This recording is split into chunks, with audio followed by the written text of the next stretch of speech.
ደብረ ብርሃን በዚህ ሳምንት ስለምመጣ ሰሚነሽ አገኛለሁ። እሺ አብረን አንድ መዝሙር እንሰራለን። ሰሚነሽ በዚህ ሳምንት እና አብረን አንድ መዝሙር እንሰራለን። እሺ ፎሎ አድርጌያለሁ፣ በውስጥ ጽፍላለሁ። እሺ ያው እኔ መልሼልሃለሁ። እሺ ወንድሜ፣ እሺ ተባረኩልኝ። እሺ ዘማሪ አብነት ሶልና ዮሐንስ በጣም ይቅርታ። እሺ ፕሮቴስታንት ወንድሞቻችን ዮሐንስዬ እና ሶል ማን ነው የቅዱስ ወንድማችን በጣም ይቅርታ። የታች ያስወረድኳችሁ እዚህ ጋር ያለውን ወንድማችንን ማውራት ስላለብን ነው። እሺ በጣም ይቅርታ አድርጉልኝ። በጣም ይቅርታ። ነገ በደንብ እናንተን አውራችኋለሁ፣ እድል እሰጣለሁ። ለዛሬ ይቅርታ አድርጉልኝ። ከወንድማችን ጋር ከመውራታችን በፊት አንድ ነገር ላስታውሳችሁ። የወንድማችን ጥሩ ጸጋን ያለው በነገራችን ላይ እኛ ቤተክርስቲያን ውስጥ ብዙ ጊዜ የማይበረታታው ነገር ምንድን ነው? አንድ አገልጋይ ሌላ አገልጋይ ሲመጣ ሰፖርት ማድረግ ማበረታታት በጣም ብዙ ጊዜ አይታይም እና እንዲህ አይነት ነገሮች ላይ በጣም ልንጠነክር ይገባል። ሌላ አገልጋይ ሲመጣ ሰፖርት አድርጉት፣ አበረታቱት። ምክንያቱም ነገ ከነገ ወዲያ እሱም ደግሞ ልክ በራሱ ጸጋ ደግሞ ለቤተክርስቲያን ትልልቅ ስራዎችን መስራት ስለሚችል ማለት ነው እና ወንድማችን በርታ። እኔ አንድ በጣም የማውቀው አንድ ዘማሪ ያለ ስሙን አልነገራችሁም። ይህንን ተጠቅሞ እንዲፈምስ ስለማልፈልግ ስሙን አልነገራችሁም እና አንዴ ጣና ገዳማትን እኔ ልንገራቸው ዘማሪው ሰሙተው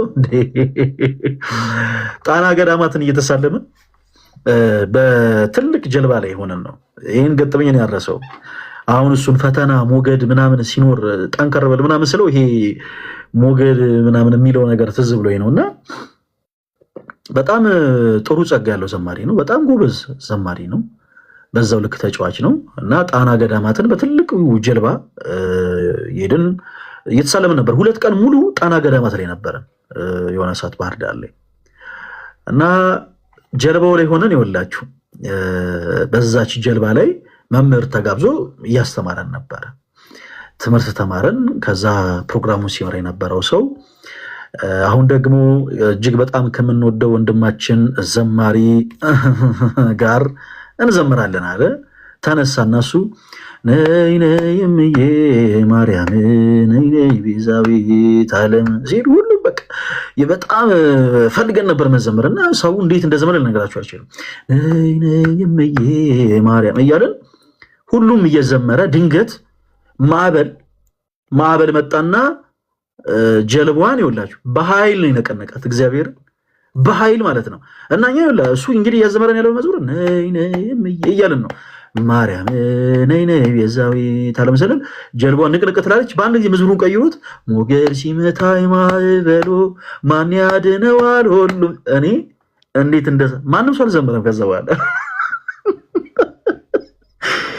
በቅዱስ ሚካኤል እና እኔ መቼም የማረሰው ገጠመኝ ነው ያገጠመኝ እና በጣም ብዙ ቻሌንጆች ይኖራል። ኤኒዌይስ እንዲህ አይነት አገልግሎቶች ላይ እና በርቱ። በስፔሻሊ በጣም ከኛ ታናናሽ ሆናችሁ አሁን እኛ በጣም እንደው ለመምከር ያን ያክል በጣም እንደው ትልልቆች ሆነን አይደለም፣ ግን ከኛ ነሳነስ ያላችሁ ትንንሽ ልጆች ያላችሁ በጣም ጎበዞች እዚህ ሶሻል ሚዲያ ላይ በጣም ብዙ አይነት አቅም ያላችሁ እና በርቱ። ከጎናችሁን እንወዳችኋለን። በቃ ጠንከራችሁ አገልግሉ። ወደፊት ጠንከራችሁ ክርስቶስን ይዛችሁ ወደፊት ለማለት ፈልጋለሁ። ወንድማችንን እናወራዋለን። አይ ቲንክ ወንድማችንን አንዳንድ ወንድሞች ስሙን ሜንሽን ስታደርጉልኝ ነበረ እና እውነት ለመናገር ምን እንደገጠመው የማውቀው ነገር አልነበረም። ምን አይነት ኮንዲሽን ላይ እንደነበረ አልተረዳውኝም። ስለዚህ እስቲ ራሱን ያስተዋውቅና ከኛ ጋር ለማውራት የፈለገበትን ደግሞ ሪዝን ይነግረናል። አሁን ማይክ ይሰራል? እስኪ ምንም እየሰራ አይደለም። አይገርምም? ምንም አይሰማም።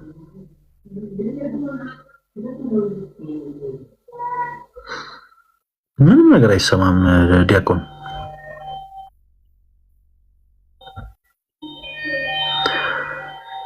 በሌላ አጠገብ ሌላ ሰው ካለ በሌላም ሰው ስልክ ብትገባ አሪፍ ነው። ዲያቆን ድምፁ ያንተ ምንም እየተሰማ አይደለም። አንዳንድ ጊዜ እንደዚህ ቲክታክ ስለሚያደርግ ሪስታርት አድርጎት ቢገባ ስልኩን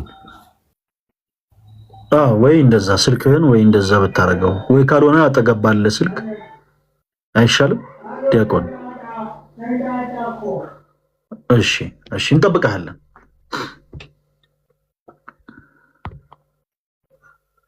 እንጠብቅሃለን። እስከዛ እኔ ልዘምር በእንዱ በመድኃኒዓለም ፕሊስ ተው ይቅር በእናትህ አጋይ እኮ ነው። ባይሆን እኔ ልዘምር። እውነት ግን ተሙ እኔ ልዘምር ፍቀድልኝ። አንድ አጠር ያለች ዛሬ በጣም ዘምር ይለኛል። እሺ ዘምር። አንተ ዘምርና ስሙትላችሁ ችግር የለውም። አንተ ዘምርና አይ ነው ዘምር። ሲጀመር ተሙ እዛ ቤት እያለ ራሱ ዘምር አታውቅም አንተ። ኪቦርድ ነው የሚበዛው እዛ እና መሀል ማለት ምናምን ስትል ነበረ ቪዲዮን ራሱ ያየሁት።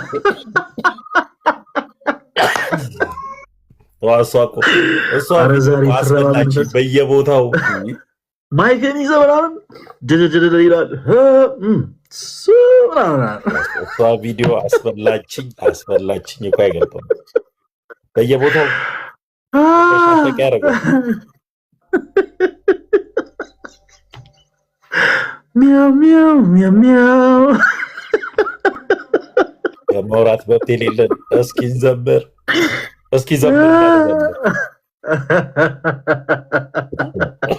ኧረ እኔማ እዘምራለሁ። አይ ድምጼ አያምርም። እኔ ግን የኔ አያስጨንቀኝም፣ እዘምራለሁ። ዛሬ እመቤታችን ናት።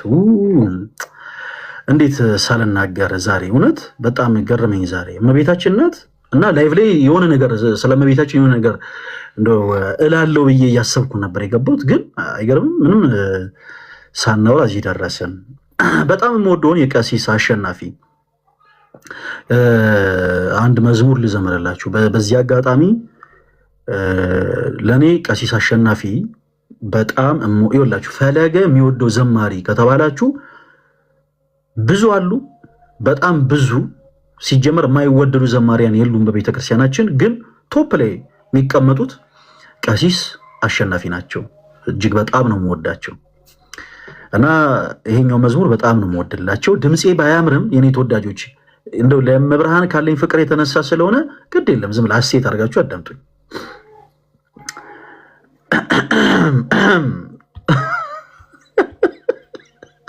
ኧረ ኧረ በመድኃኒዓለም አሁን እንደው ሰዓት ጠብቀህ ቤት ሰዓት ትመጣለህ። ሊያውም ስለእመቤታችን ነው የምትዘምረው። ምልጃዋን እንደ ካድክ ነው የምንቆጥረው በዚህ ድምፅ።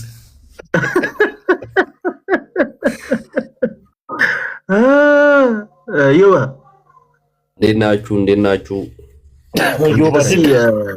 እንትን በል እስኪ ዮባ ሚያው ሚያው ሚያው ሚያው በል እስኪ የምትለው ፓርት ነች ደስ የምትልኝ እሷ። ዘምርበት እኔ በእናታችሁ እንዴ ዘምርሽ ተሙ አንተ ቅደም፣ ሌዲስ ፈርስት፣ እኔ ዘምራለሁ ከዛ። ኧረ ተሙ ከምዘምር ብትመለስ ነው ይሻለን።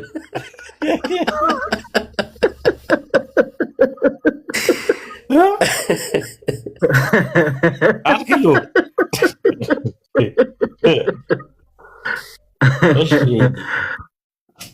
በነገራችን ላይ ዮባ እኮ ትዘምር ነበር እኮ የሆነ ሰዓት ላይቭ ላይ ሰው ማይበዛ ሰዓት ላይ ሰው ጭር ሲል ጠብቀህ ትዘምር ነበር። ዮባ ታስታውሳለህ የዘመርከው መዝሙር?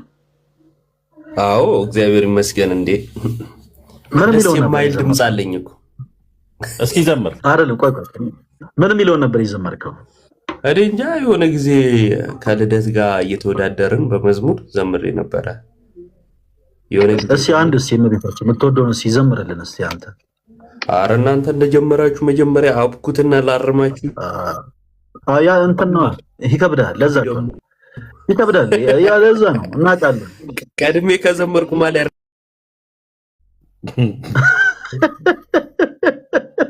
እሺ እኔ እዘምራለሁ ጋይስ፣ እውነት እዘምራለሁ። በጣም የምወደው የቀሲስ አሸናፊ መዝሙር ነው። እዘምራለሁ።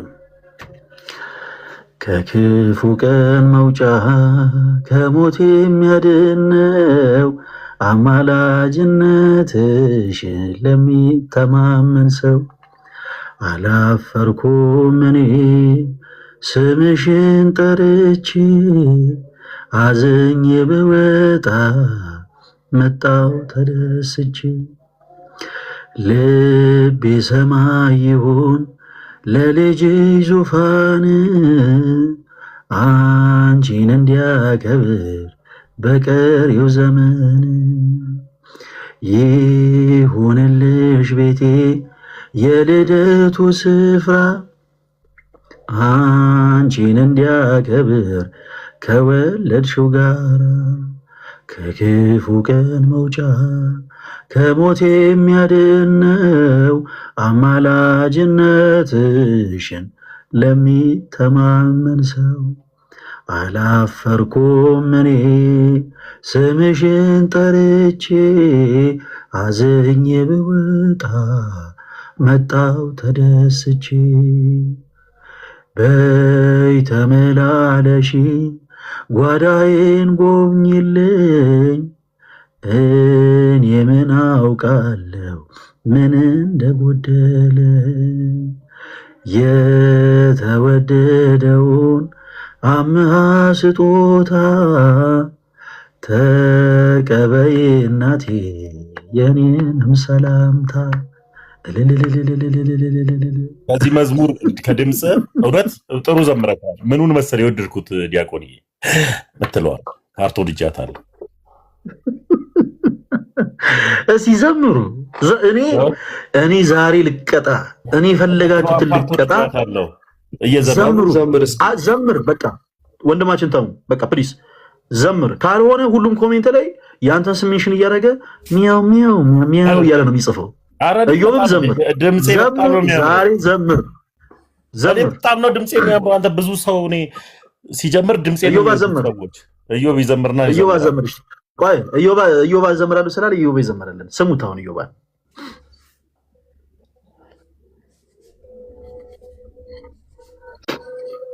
እዮብ ዘምር። ሚያው ሚያው ሚያው እያለ ነው ውስጡ። እኔ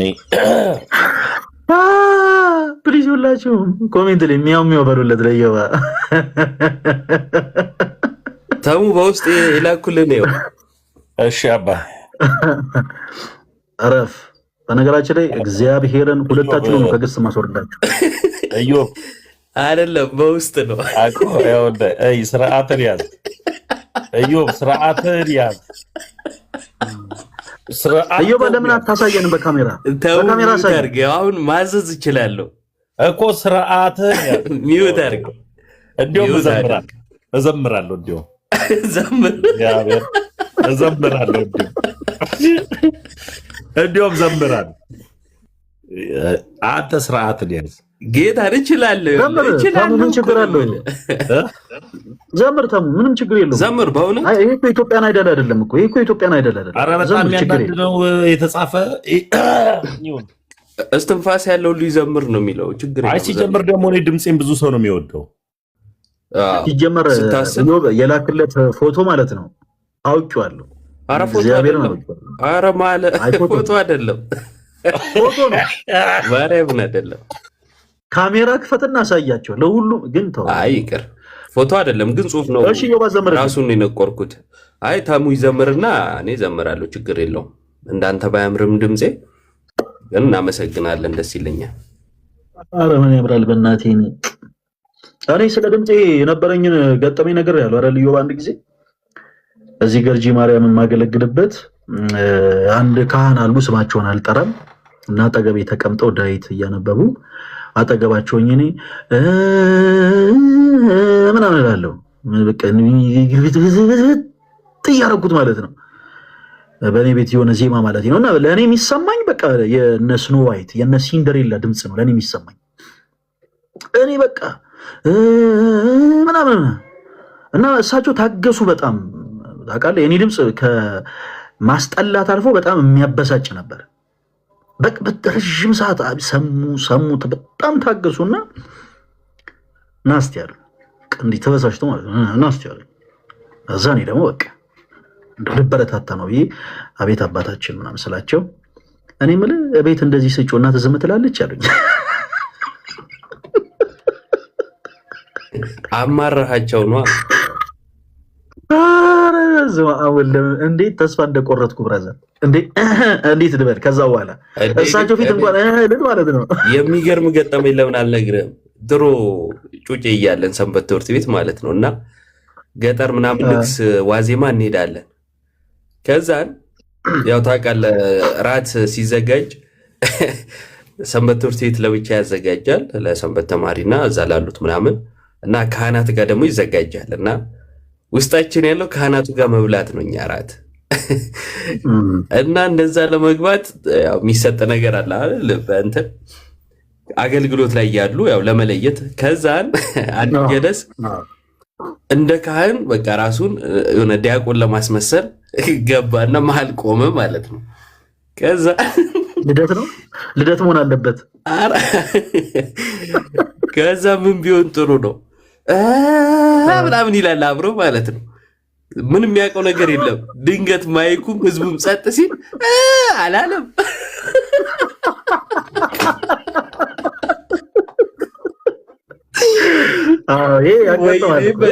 መጥፎ ስማ አልቻልኩም። የዛን ሰሞን ከሰው ጋር ማውራት አልቻልኩም። እየመጣብኝ በቃ እስቃለሁ ብሎ መሀል ላይ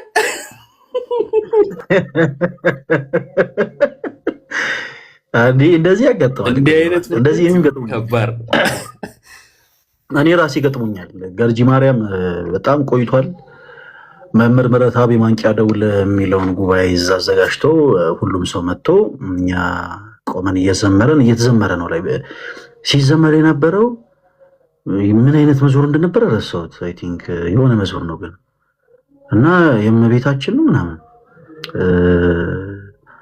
ሰባቱ መንጦላዕት ይሁን እንደዚህ አይነት ብቻ እነሱ እየዘመሩ መሀል ላይ ስፒከሩ ሙሉ ለሙሉ ጠፋ እና ምናምን ስለ አልተሰማም። እንዴት በራሴ እንዳፈርኩ እንዲህ አይነት ነገር ያጋጥማል። በማደው ላይ ሳትነቃ ማለት ነው። አስበው አነቋቸው እንጂ አንቺ ደግሞ ምን ሆነሽ ነው እንዴ? የዛ ፈዙ የነበረውን ሰው ማለት ነው በደንብ ነው ያነቋቸው። የመዘመራ ነው እንጂ ያጠፋው ዘምርልን። አሁን ምንም ተሙ ዘምራ ችግር የለው። ተሙ ልዘምር ዘምር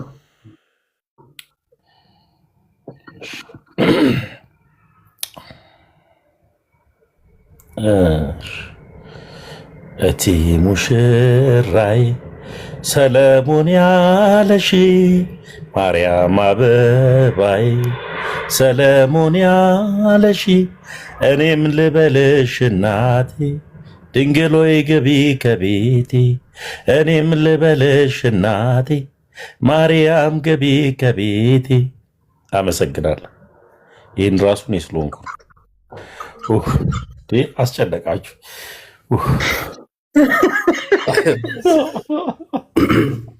ተሙ አይ ደስ ይላል። ለአንተ ብዬ ነው ማርያም ቸር ነች በቸርነቷ እንጂ በዚህ ድምፅ እንኳን አትገባም።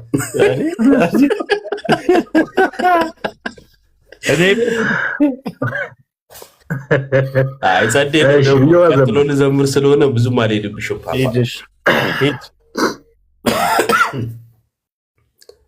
እሺ ዲያቆን እንኳን ደህና መጡ። ሰላም ብለናል። ዘምርልና ኧረ ሰው አስቀምጠን ዘምር። አይ ቆይ ዘምር። አይ አሁን እኔ የጠዋት ድምፅ ችግር አለው ብዙ ዘማሪያን የሚሉት ነው ብዬ ነው። ኧረ ምን ከብዙዎቹ አንተ በል። ድሮ ድምፄ እንደማያምር ሁሉም ሰው ስለሚያውቅ እኔ ችግር የለብኝም እኮ። ግን ድሮ ሰንበት ትምህርት ቤት የምንዘምረው ነበር በፊት ማለት ነው።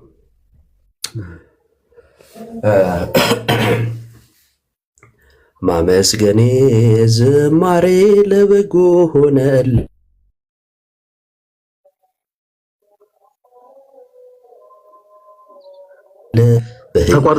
ቆመኝ ጉልበት አለው እልልታይ ቅጥሩን ለመደርመስ ልዩ ነበር በኢያሪኮ የዝማሬው መንፈስ የጠራኸኝ አንተ አበርታኛ አደራ አብረኸኝ ተሰለፍ ዘመድ ከኔ ጋር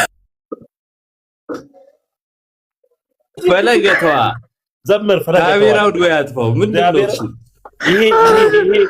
ይሄ ዝማሬ ቅዱሰ ቅዱሳን የሚገባ ነው። ሚውት አርግ ፈለገ ሚውት አርግ እያየው እንዴ ልዘምር ሚውት አርግ እግዚአብሔር ሚውት አርግ ፈለገ እንዴ እኔ ያረጋል እግዚአብሔር ይሄው ይደረጋል። ለመጀመሪያ ጊዜ እንደዚህ አይነት ተሰማው። ቀጥል እስኪ እውነት ይቅርታ ይኸው እግዚአብሔርን ይኸው የጠራኸኝ አንተ አበርታኛ አደራ አብረኸኝ ተሰለፍ ዝመት ከኔ ጋራ ማዳንህን ሰምቶ ይሸበር ዲያብሎስ እኔም እልል ልበል ግንቡ እስኪደረመስ ማመስገኔ ዝማሬ ለበጎ ሆነልኝ በኢያሪኮ በግንቡ ፊት በሕይወት አቆመኝ ጉልበት አለው እልልታዬ ቅጥሩን ለመደርመስ ልዩ ነበር በኢያሪኮ የዝማሬው መንፈስ በፈለገ ቤት የዝማሬው መንፈስ ልዩ ነበር። ኢዮብ አንተ ምን ደስ የሚል ቅላጼ የሰማው መሰለህ? ኢዮብ ይሄ ግጥም ነው እንጂ በውስጥ የጻፍኩልህን ገመው ወይ ዝም ትላለህ ማለት ላይቭ ላይ እስኪ አውራው ስርዓትን ያዝ አይደለም። እኔ በቃ ስለዚህ ሚዩት አድርገህ ወደ ቀጣይ ፕሮግራም እንሄዳለን እኮ። የወደድኩትን ማውራት አልችልም። ኧረ በፍጹም ኧረ ጌታዬ ግጥም እንዴ የግጥም ምሽት ኧረ ዜማ አለው እንደ አዜም እኮ አይደል እንዴ? ማን ነው ያነቀ? አንገትን ማን ይዞ ነው የዘመርከው? ማመስገን ያልሽ እኮ ይዋ በገና የሆነ ጉሮሮ ይዞ አለብን እኮ በባላት ረፍ ተመስገን። ራስ ላይ ችግር እንዳፈጠር እዮባ ይኸውልህ መረጃ ላይ ጣጣ የለባትም። አይ መረጃ ጅብልቅልቁ ነው የሚወጣው የሆነ ድምፅ እኔ ጋር እኮ ሲሰማኝ ማለት ነው። አንተ ቴዎድሮስ እንዴት የት ይዘምራል ነው? እኔ ጋር እኮ ጆሮዬ ላይ እኮ እንደዛ እኮ ነው። እናንተ ጋር ሲደርስ ሌላ ነው። ችግርም አለ። አዮ አሪፍ ነው እውነት አሪፍ ነው። ያው ይሄ የኢትዮጵያ ነገር አይደለም። አደራ ሪከርድ ምናምን አድርጋችሁ ጉድ እንዳሰሩኝ አደራ። አይፖሰትም መቼም እዚሁ ነው እንትን ያልነኛ የቤታችን ገመና እዚሁ። ሌላ ሰው ትውልድ ሰምቶ ደግሞ ከመዘመር እንዳይቦዝን አስበዋል። አሁን የአንተን ድምፅ ከዛሬ 40 ዓመት እና 60 ዓመት በኋላ ያሉ ጄኔሬሽኖች የቤተ ክርስቲያን አገልጋይ ኦሪጂናል ነው ድምጻቸው ይህን ይመስል ነበር። ስማ ማመስገን ማጠሩ ነው እኮ ማመስገኔ ነው ያለው። ያንተ ጆሮ ደግሞ ነው የሚወደው መሰለኝ። ደስ ይላል ማመስገኔማ ደስ ይላል። ማመስገኔ እስኪ ዘምረው እሱም በዜማ አሁን ያልኩትን እኔ በግጥም ነው የማውቀው። እስኪ አይ በምታውቀው በለው ችግር የለውም በምታውቀው እስኪ በል ተመስገን። አዎ በል ተመስገን። እኔ ተውኝ ይቅርብኝ። በዚህ ላይ አስተላው በጣም ከባድ ዜማን የመረጥኩት ራሴ እንዲህ መፈተን የምችል ሰው ነኝ እኔ። እኔ አዲስ ክርስቲያን ነኝ፣ ብዙም እንደዚህ መፈተን አልወድም።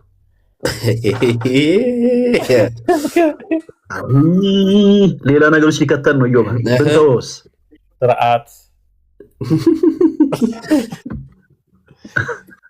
እሺ ጋይስ እና ወንድማችን እዮባ እንኳን ደህና መጣ። ወንድማችን ዲያቆን ፍትሐ አምላክ መጥቷል። አይ ቲንክ ዛሬ እሱ ልናወራውን ያስገባ ነው።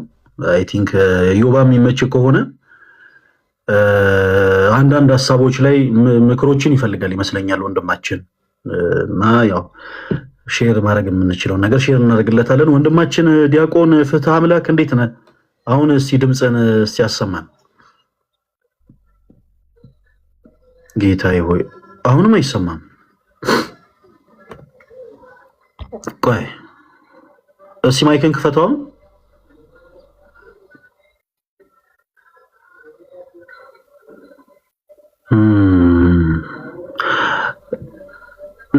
ከእንደገና ላክልኝ ዛሬ እኔ አንተን ሳልሰማ በፍጹም ላይቡን እንትና ዘግተህ እንደገና ክፈተው። አዎ እንደገና እሺ ዲያቆን እና ሲገባ ማንም ሰው ሚዩት እንዳያደርገው ድምፁ እንዲሰማ አንተም ስትገባ ሚዩት እንዳታደርገው እሺ። ስልክ እንደገና ልክ እንደሆኑ አስተካክለውና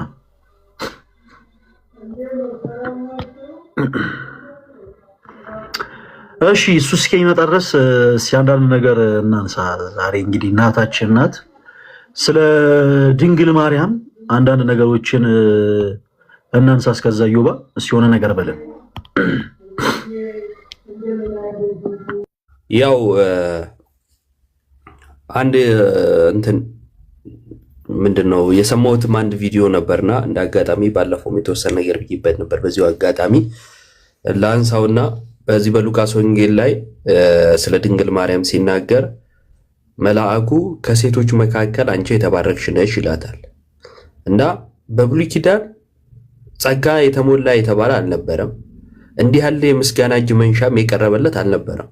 እና በዛ ዘመን ቅድስና በራቀበት ሰው ሁሉ በኃጢአት በተጨማለቀበት ጽድቅ እንኳን እንደ መርገም ጨርቅ በተቆጠረበት ቅድስና እንኳን አንጻራዊ ነው እንደ ዘመኑ በነበረበት ጻድቃን የተባሉ ራሱ ጽድቃቸው ወይም ቅድስናቸው አንጻራዊ ነው፣ ከዘመኑ አንጻር ነው። ሙሉ የሆነ ቅድስናን ንጹህ የሆነ ቅድስናን ማግኘት አልተቻለም ነበርና በዛ ዘመን ንጽሕት ቅድስት ሆና የተገኘች ድንግል ማርያም ነችና የሉቃስ ወንጌል ላይ ከሴቶች መካከል አንቺ የተባረክሽ ነሽ የሚለውን ይዝና አንድ ወንድማችን ከሴቶች ሁሉ እኮ አይልም የሚል ክርክር ሲያነሳ ሰማሁትና ቴዲ ሐዋሳ ቤት በተደረገ ንግግር ማለት ነው። በጣም ያስገርማል። ከሴቶች መካከል ሲል ሌሎች ሴቶችን የተባረኩ ብሎ ጠቅሶ እሷን ግን ከተባረኩት ውስጥ አንዷ ነች አይደለም ያለው። አይደለም ከሴቶች መካከል ተለይታን የተባረከችው ሌላ የተባረከ የተባለ የለም። እና የአንዳንድ ሰዎች ለድንግል ማርያም ያላቸው እንትን ጥላቻ ነው የሚመስለው። ታላቅ የተባሉ ሴቶችም ነበሩ እኮ ብዙ ሴቶች ሀገር የመሩ ምናምን ነበሩ፣ ነብይ የተባሉ ነበሩ፣ ዲቦራ ማለት ነው። የድንግል ማርያም ግን ይለያል። ቅድስናዋ ንጽህናዋ ለየት ያለ ነው። የሚገርማችሁ ነገር የእሷን የእምነት ጥንካሬ የቅድስናዋ ልክ ለማየት ካስፈለገ በእስራኤላውያን ልማድ ወይም በእስራኤላውያን ዳዊት በንግስና አብርሃም በአባትነት ልዩ ቦታ አላቸው። አባታችን አብርሃም ይላሉ በድፍረት ለኢየሱስ እንኳን ብለውታል አይደል? አባታችን አብርሃም ነው ምናምን በድፍረት ይላሉ። ስለ ንግስና ሲነሳ በቃ ዳዊት ለነሱ የመጨረሻ ነው። ዛሬ ማንም ተነስቶ እንደ ትልቅ ደረጃ ሊደርስ ይችላል ምናምን የዳዊትን ያህል የለም ማለት ነው። እና በቤተ መቅደስ ራሱ ሲጸልዩ ዳዊትን ሳያነሱ እንትን አይሉም። እና መልአኩ መጥቶ ትወልጃለሽ ያላት በያዕቆብ ቤት ለዘላለም የሚነግሰውን ነው አይደለ? በያዕቆብ ቤት ለዘላለም ይነግሳል አላት፣ የምትወልደውን ማለት ነው። ስለዚህ በያዕቆብ ቤት ለዘላለም የሚነግሰውን ትወልጃለሽ ሲላት ይሄ ነገር እንዴት ነው ልባችሁን አያሸፍተውም እንዴ? ይሄ ነገር ተገኝቶ ነው እንዴ አያስብልም? ያስብላል እኮ። ድንግል ማርያም ግን ምንድን ነው ያለችው? ወንድ ስለማላቅ ዘጋችሁ። ይህ እንዴት ይሆናል? ወንድ ላለማወቅ። አሁን እንዲህ አይነት ነገር ለኛ ቢቀርብልን ማለት ነው፣ ይሄ ሐሳብ ለኛ ቢመጣልን እንዴ ይሄ ነገር ከየት ተገኝቶ ነው? ለዚህ ስልስ ምኔንም እተዋለሁ ብለን መስዋዕት አናደርግም? ህልማችንን፣ ምናችንን፣ ቅድስናችንን፣ የፈለገው ነገራችንን መስዋዕት አናደርግም? እናደርጋለን። ቤተሰቦቻችን ልንተው እንችላለን፣ ምንም ልንተው እንችላለን። ድንግል ማርያም ግን ስለ ድንግልናዋ ስለ ንጽህናዋ ጠየቀችም ወሰነችም። ወንድ ስለማላቅ ይህ እንዴት ይሆናል አለች። ላለማወቅ ነው የዘጋችው። በያዕቆብ ቤት ለዘላለም የሚነግሰውን ትወልጃለች ስትባል በፍጹም ንጽህናዋ ይቀድማል። ከዛ ግን ምን አላት? መጨረሻ ላይ እሺ ያለችው እንኳን ለእግዚአብሔር የሚሳነው ነገር የለም። ለእግዚአብሔር ስለማይሳነው ነው ማርያም አሜን ያለችው። ስለዚህ ንጽህናዋ ቅድስናዋ ይለያታል። ማንም እንደ ማርያም ንጹህ ቅዱስ የተቀደሰ የለም። እና ለማነጻጸር መሞከር እሷ ከሆኑ ሰዎች መካከል ነች እንጂ ብቸኛ አይደለችም የሚል ሎጂክ መጠቀም ለማርያም ያለን ጥላቻ እንጂ መጽሐፋዊ ማስረጃ ያለው አይደለም። እና እኛ የምንወዳት አምላኳ ስላከበራት አንደኛ፣ ሁለተኛ በማርያም የተደረገው ልዩ ስለሆነ ነው። ኦ ማርያም በእንተ ዝናፈቅረኪ ወናበየኪ እስመ ወለድኪ ለነ መብልዐ ጽድቅ ዘበአማን ወስተ ሕይወት ዘባማ እንላለን አይደለ? ማርያም ሆይ ስለዚህ እንወድሻለን ብለን ምንድነው የምንለው? የሕይወትን ምግብ ወልደሽልናልና። አያችሁ፣ የወለደችልን የሕይወትን ምግብ ነው። የሕይወትን መጠጥ ጌታ ኢየሱስን ወልደሽልናልና ስለዚህ ነው የምንወድሽ ብለን በቅዳሴያችን እናመሰግናታለን፣ እናነሳታለን። እና ይሄን ሚስጥር መድገም የሚችል ካለ ያሳየን፣ ተደግሞም ካየ ያሳየን። የለም ብቸኛ የሆነ ሚስጥር ነው። ይሄ ደግሞ የእግዚአብሔር አሰራር ነው። ስለዚህ ማርያምን ስንወድ የእግዚአብሔርን አሰራር እየወደድን እኮ ነው። እሱን አይወደዳት ደግሞ ብንወዳት እሱ ከወደዳት በላይ ልንወዳት እንችላለን? አንችልም። ሌላ የመጨረሻ ምንድን ነው ለሆነ ነገር ዲፋይን የሚደረግ ወይም ይሄ እንዲህ ነው ብሎ ነገሩን የመወሰን የተናጋሪው የአማኙ እንጂ የሶስተኛ ወገን አይደለም አይደል? ስለዚህ መውደዳችንን አምልኮ መውደዳችንን ሌላ ነገር ብሎ ለመተርጎም ስልጣን የላቸውም ማለት ነው ሌሎች ወገኖቻችን። እኛ ግን ነው የምንለው እምነታችንን ስለሆነ እንዲህ ነው ብለን መግለጽ እንችላለን። ስለዚህ ለማርያም ያለን አክብሮት ነው፣ መውደድ ነው፣ ፍቅር ነው፣ አምልኮ አይደለም ብለን መናገር እንችላለን በድፍረት ማለት ነው። ከዚህ በፊት አንድ ሚዲያም ላይ ተናግሬያለሁ። ምናመልካት ከሆነ ለማንም ጴንጤ ብዬ እኔ አላመልካትም ብዬ መናገር አይጠበቅብኝም። ምን አገባኝ ስለሱ አመለካከት። ማመልካት ከሆነ በድፍረት አመልካታለሁ እላለሁ። ምክንያቱም አምላኬ ብዬ አምኛለሁ አይደል እንዴ? አሁን አንድ ሙስሊም ተነስቶ አታመልከውም ኢየሱስ እና ቢለኝ ለሱ ብዬ አዎ አላመልከውም እኮ ልል እችላለሁ? አልችል። ሊገለኝ እንደሆነ ባቅ እንኳን አዎ አመልከዋለሁ እላለሁ በድፍረት።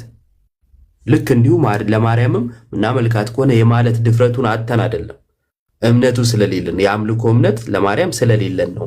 እና ይሄ መታወቅ አለበት። በጣም እንወዳታለን እና ክብራታለን። ይህን ብታውቁ ብትረዱ፣ እናንተም ደግሞ ማርያምን መመልከት ብትችሉ ቅድስናዋን፣ ንጽህናዋን እግዚአብሔር በእሷ ያደረገውን መመልከት ብትችሉ ጥሩ ነው ለማለት ነው። እግዚአብሔር ይስጥልኝ። ቃሎት ያሰማለን ዮባ። እሺ ዲያቆን አሁን እስቲ ድምፅን አሰማን።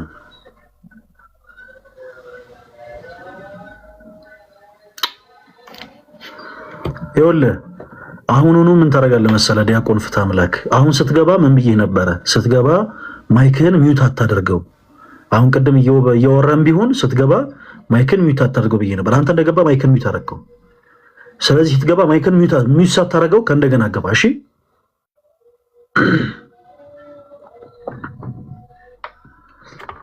እሺ ኢዮባ እናመሰግናለን። ቃልዮትን ያሰማልን። ስለ እመቤታችን ስለ ቅድስት ድንግል ማርያም እንግዲህ ስናነሳ በጣም ብዙ ነገሮችን ማለት እንችላለን። ብዙ ጊዜ ፕሮቴስታንት እህት ወንድሞቻችን እኛን ክርስቲያን የሆነን ሰዎችን ያበሳጩ ያናደዱ እየመሰላቸው ከክርስቶስ ጋር ይጣላሉ፣ ከጌታቸው ከክርስቶስ ጋር። ሰዎች ስለ ቅድስት ድንግል ማርያም ሲያወሩ በጣም ሊጠነቀቁ ይገባል። ምክንያቱም እየወሩ ያሉት ምድራዊ ሰው ስለሆነ ሰው አይደለም፣ ሰማያዊ ስለሆነ አምላክ ስለ ክርስቶስ ኢየሱስ እንጂ እና ጥንቃቄ ያስፈልጋል። ፕሊስ አትሳሳቱ። እሺ ዲያቆን። አቤት። አይሰማም? አሁን ይሰማል። ማይክህን ሚዩት ሳታረገው ካሜራን ብቻ ክፈተው። እሺ እሺ። ያው አሁን ሚዩት ስታረገው ነው ከዛ በኋላ ድምጽ የሚጠፋው። ማይክን እንዳትዘጋው። ዲያቆን ፍትሐ አምላክ እንኳን ደህና መጣ። እንኳን ደህና ቆይ። ከየት ነው የመጣው? ከጂንካ። ለምንድን ነበር ከኛ ጋር ለማውራት የፈለግከው የሚለውን ሀሳብ በሰፊው ንገረን፣ እንሰማሃለን። እሺ በቅድሚያ በጣም ይቅርታ፣ በወንድሞቼ ስልክ ነበር ቪዲዮ የሚቀርጸው። ለዛ ነው ካጠገቤ ሌላ ሰው ስለሌለ ነው ያልገባሁት። በድጋሚ በጣም ይቅርታ ለቅድሙ። እና ከጂንካ ነው ከጂንካ። መልካም። እሺ እሺ ዲያቆን እሺ። ለምን ነበር በጣም ፈልገህን የነበረው? እንደነገርኩ ነው እንግዲህ በቃ ቪዲዮን አጥፋው እስኪ። አሁን ደግሞ ድምፁ ጠፋ። ቪዲዮን አጥፍተህ እስኪ እንትን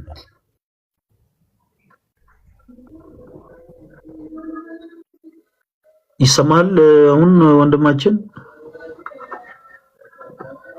በጣም አስቸጋሪ ነው። ወይኔ የስልክ አሁን ይሰማል። በቃ ካሜራውን እንዳከፍተው፣ ካሜራውን አትክፈተው። ልዝጋው? የምናውቀው እኮ በቪዲዮ ነው። እንደዚሁ አሁን ደግሞ የሆነ ሰዓት ላይ ተቋርጦ ነበረ። አትነካካው፣ ሳትነካካው ድምፅን ብቻ እያሰማ ንገረን። ቀጥል። እሺ፣ አይሰማም? አሁን ይሰማል። እና እንግዲህ አሁን እኔ ያለው ጂንካ ከተማ ውስጥ ነው እና ከጂንካ ከተማ ትንሽ ወጣ ያለች ጋዘር የምትባል አካባቢ አለች። በዛ አካባቢ አንዲት ሰንበት ተማሪ ዘማሪ፣ በጣም ብዙ ሰው የሚያውቃት ዘማሪ ናት። ራሷን በማጥፋት እንደገና አንዲት የባለስልጣን ልጅም እንደዚሁ ራሷን በማጥፋት በጣም በተደጋጋሚ ጂንካ ውስጥ እንደዚህ አይነት ነገር የተከሰተ ነው። ከተወሰኑ ከ5 ከ6 ዓመታት በፊትም አብሮኝ የተማረ ጓደኛዬም እንደዚሁ ራሱን አጥፍቶ ነበርና በዚህ ምክንያት በማድረግ ይህንን ትምህርት እንድታስተምረን ስለፈለኩት ነው፣ ለኛም ማለት ነው። ለዚህ ነው። መልካም። እሺ ዲያቆን፣ በጣም ጥሩ ነገር ነው ያደረግከው። ዙሪያ ያሉ ሰዎች እግረ መንገዳቸውን እንዲማሩ ወደኛ ሀገር መምጣትም በጣም የሚበረታታ ነገር ነው። እግዚአብሔር ያክብረልን። እኔ ነገሮችን ከመናገሬ በፊት እንደው አርዝሜ ለወንድሞች እንትን እንዳልን ኢዮባ፣ በዚህ ጉዳይ ላይ ማለት የምትፈልገው ነገር ካለ። ብዙ ጊዜ ሰዎች ተስፋ በመቁረጥ በአንዳንድ ነገሮች በጣም በመጨነቅ ጸሎት አድርገው ቶሎ ምላሽ ባለማግኘታቸው አንዳንድ ጊዜ የቸኮለ ውሳኔን ይወስናሉ። አንዳንዶች እምብዛም ደግሞ አለፍ ብለው ደግሞ ራሳቸውን ያጠፋሉ። አንዳንዶች የተሳሳተ ውሳኔን ይወስናሉ። እና እንደው ምንድን ነው ማድረግ ያለብን የሚለውን እስኪ የተወሰነ ነገር ማለት የምችለው ነገር ካለ ኢዮብ ዕድል እንስጥ። የሆነ ሀሳብ ይስጥና ከዛ ነው ነገር እላለሁ።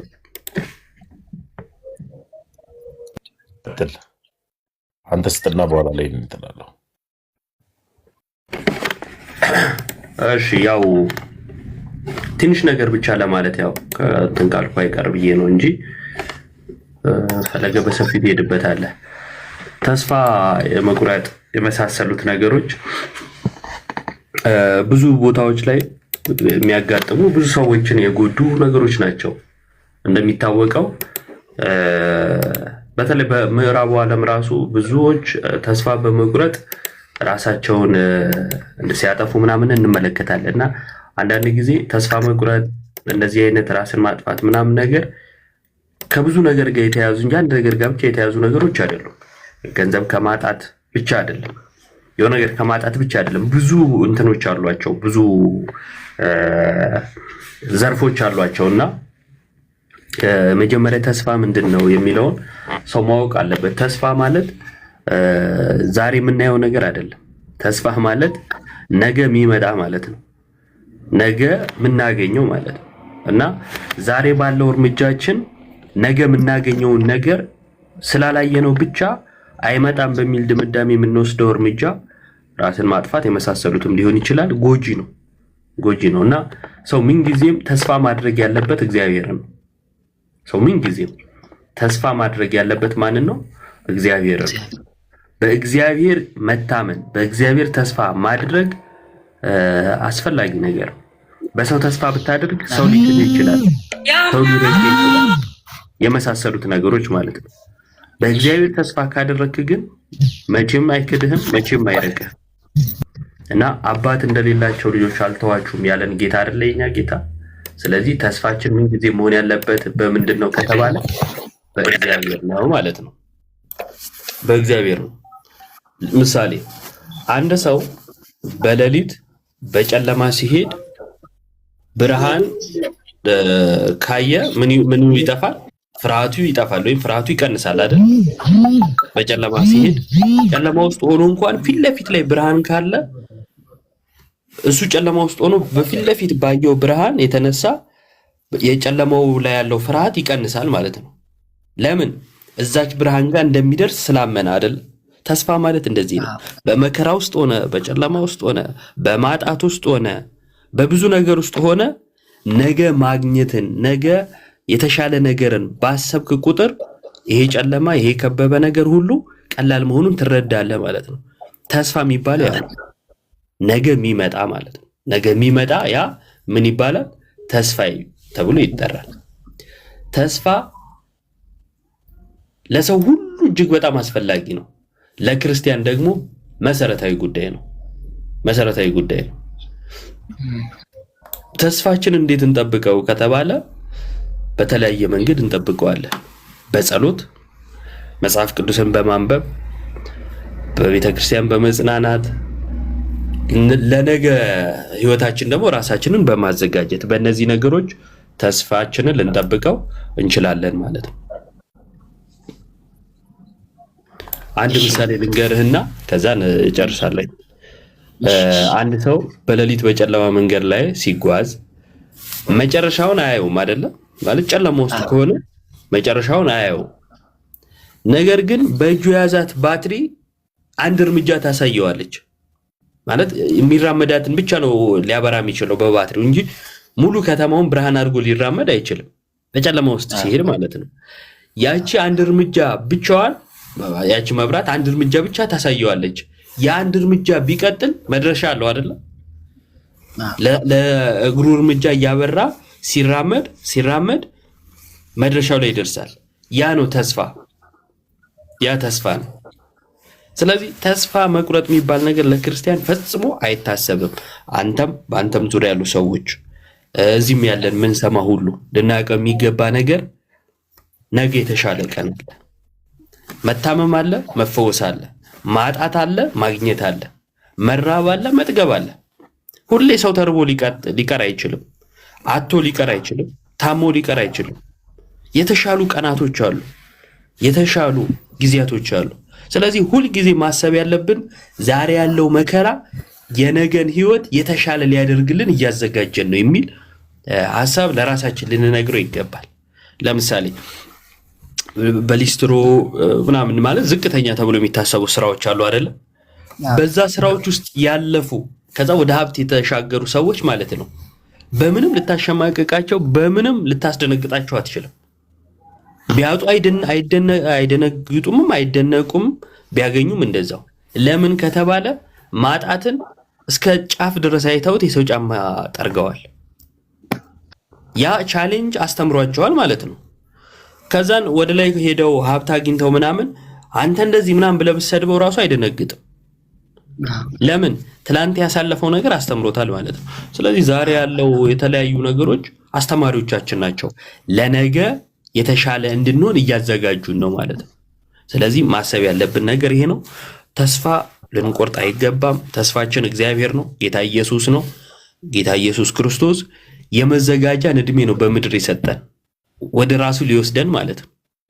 ለዛ ነው ብዙ ጊዜ አባቶች እንግድነትን ህይወት ነው የሚሉት ማለት ነው። በምድር ያለን ህይወት እንግድነት ነው። መሄድ አለው። እዚሁ ቀሪዎች አይደለንም። መሄድ አለ። የምንሄደው ደግሞ ወዴት ነው? ወደ እግዚአብሔር፣ ከእግዚአብሔር ጋር ልንኖር። ስለዚህ ትልቅ ተስፋን የሰነቅነን ክርስቲያን ስንባል ማለት ነው። ክርስቲያን ስንባል ተስፋ ያለን ወደ አምላካችን ልንሄድ። ታዲያ እዚህ ሊረበን ሊጠማን የመሳሰሉ ችግሮች ሊገጥሙን ይችላሉ። እያዘጋጁን ነው። እንደውም እግዚአብሔር እንድናመሰግን እድል እየከፈቱልን ነው። አንዳንዶች መቸገርን ምናምን ሳያዩ ድንገት የሀብት ማማ ላይ ደቂሉና ከዛን እግዚአብሔር ማመስገን እንዴት እንዳለባቸው አያውቁም። ሁሉ ነገር የተሟላ ስለሚመስላቸው በምድራዊ ነገር ሁሉ ነገር ስለሚያስቡት ማለት ነው። እና ማጣታችን ራሱ እግዚአብሔርን ለማመስገኛ በር እንደመክፈት ነው። መቸገራችን ራሱ እግዚአብሔርን ማመስገኛችን ነው። ልክ ከዛ ነገር ስንወጣ እግዚአብሔር ከዚህ አሻግሮኛል እንላለን፣ እግዚአብሔር ከዚህ አስመልጦኛል እንላለን። ስለዚህ የሚያስፈልገው ነገር ባለን ነገር መደሰት፣ ባለን ነገር ማመስገን፣ የነገን የተሻለ ነገር ተስፋ ማድረግ ነው ማለት ነው። እና ይሄን ለማለት ነው። እግዚአብሔር ይስጥልኝ። ፈለገ ቀጥሉ። እሺ በጣም አመሰግናለሁ ወንድሜ። በጣም የሚገርም ምሳሌ ነው የሰጠኝ እዛ ጋር እና እግዚአብሔር ያክብርልን።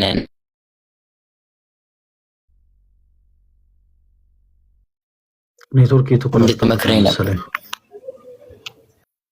ምን አልክ ዲያቆን? የተቆረጠ ነበረ። አይሰማም? ይሰማል። ምን አልከን? አይ እንግዲህ እሱ ያስተማረኝ ትምህርት በጣም ጥሩ የምፈልገውን ነበርና ምሳሌም የጠቀሰልኝ ነበር። በጣም አይምሮ ውስጥ የማይረሳ ነገር ነው ያስተማረኝ እና እርሶም መክሩኝ ነገር ካለ እንዲመክሩኝ ነበር በተራው። ችግር የለም። እሺ ምንም ችግር የለውም። ታሙ ማለት የምትፈልገው ነገር ካለ ለአንተ እድል እንስጥ።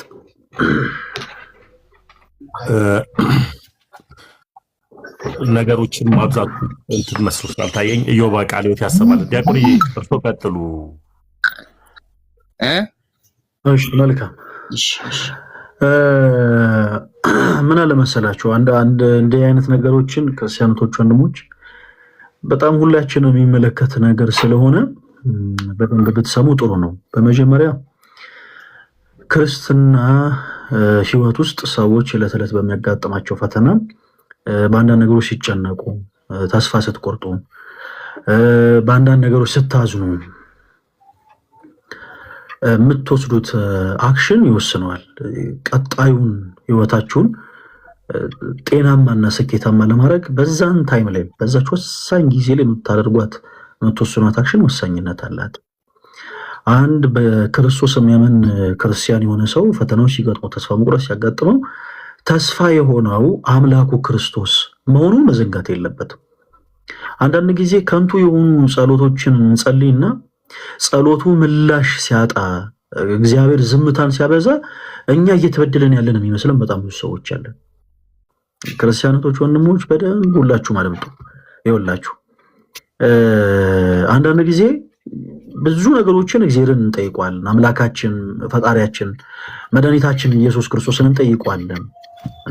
በህይወት ጉዳይ ሊሆን ይችላል፣ በስራችን ጉዳይ፣ በትምህርቶቻችን ጉዳይ፣ በትዳራችን ጉዳይ ሊሆን ይችላል።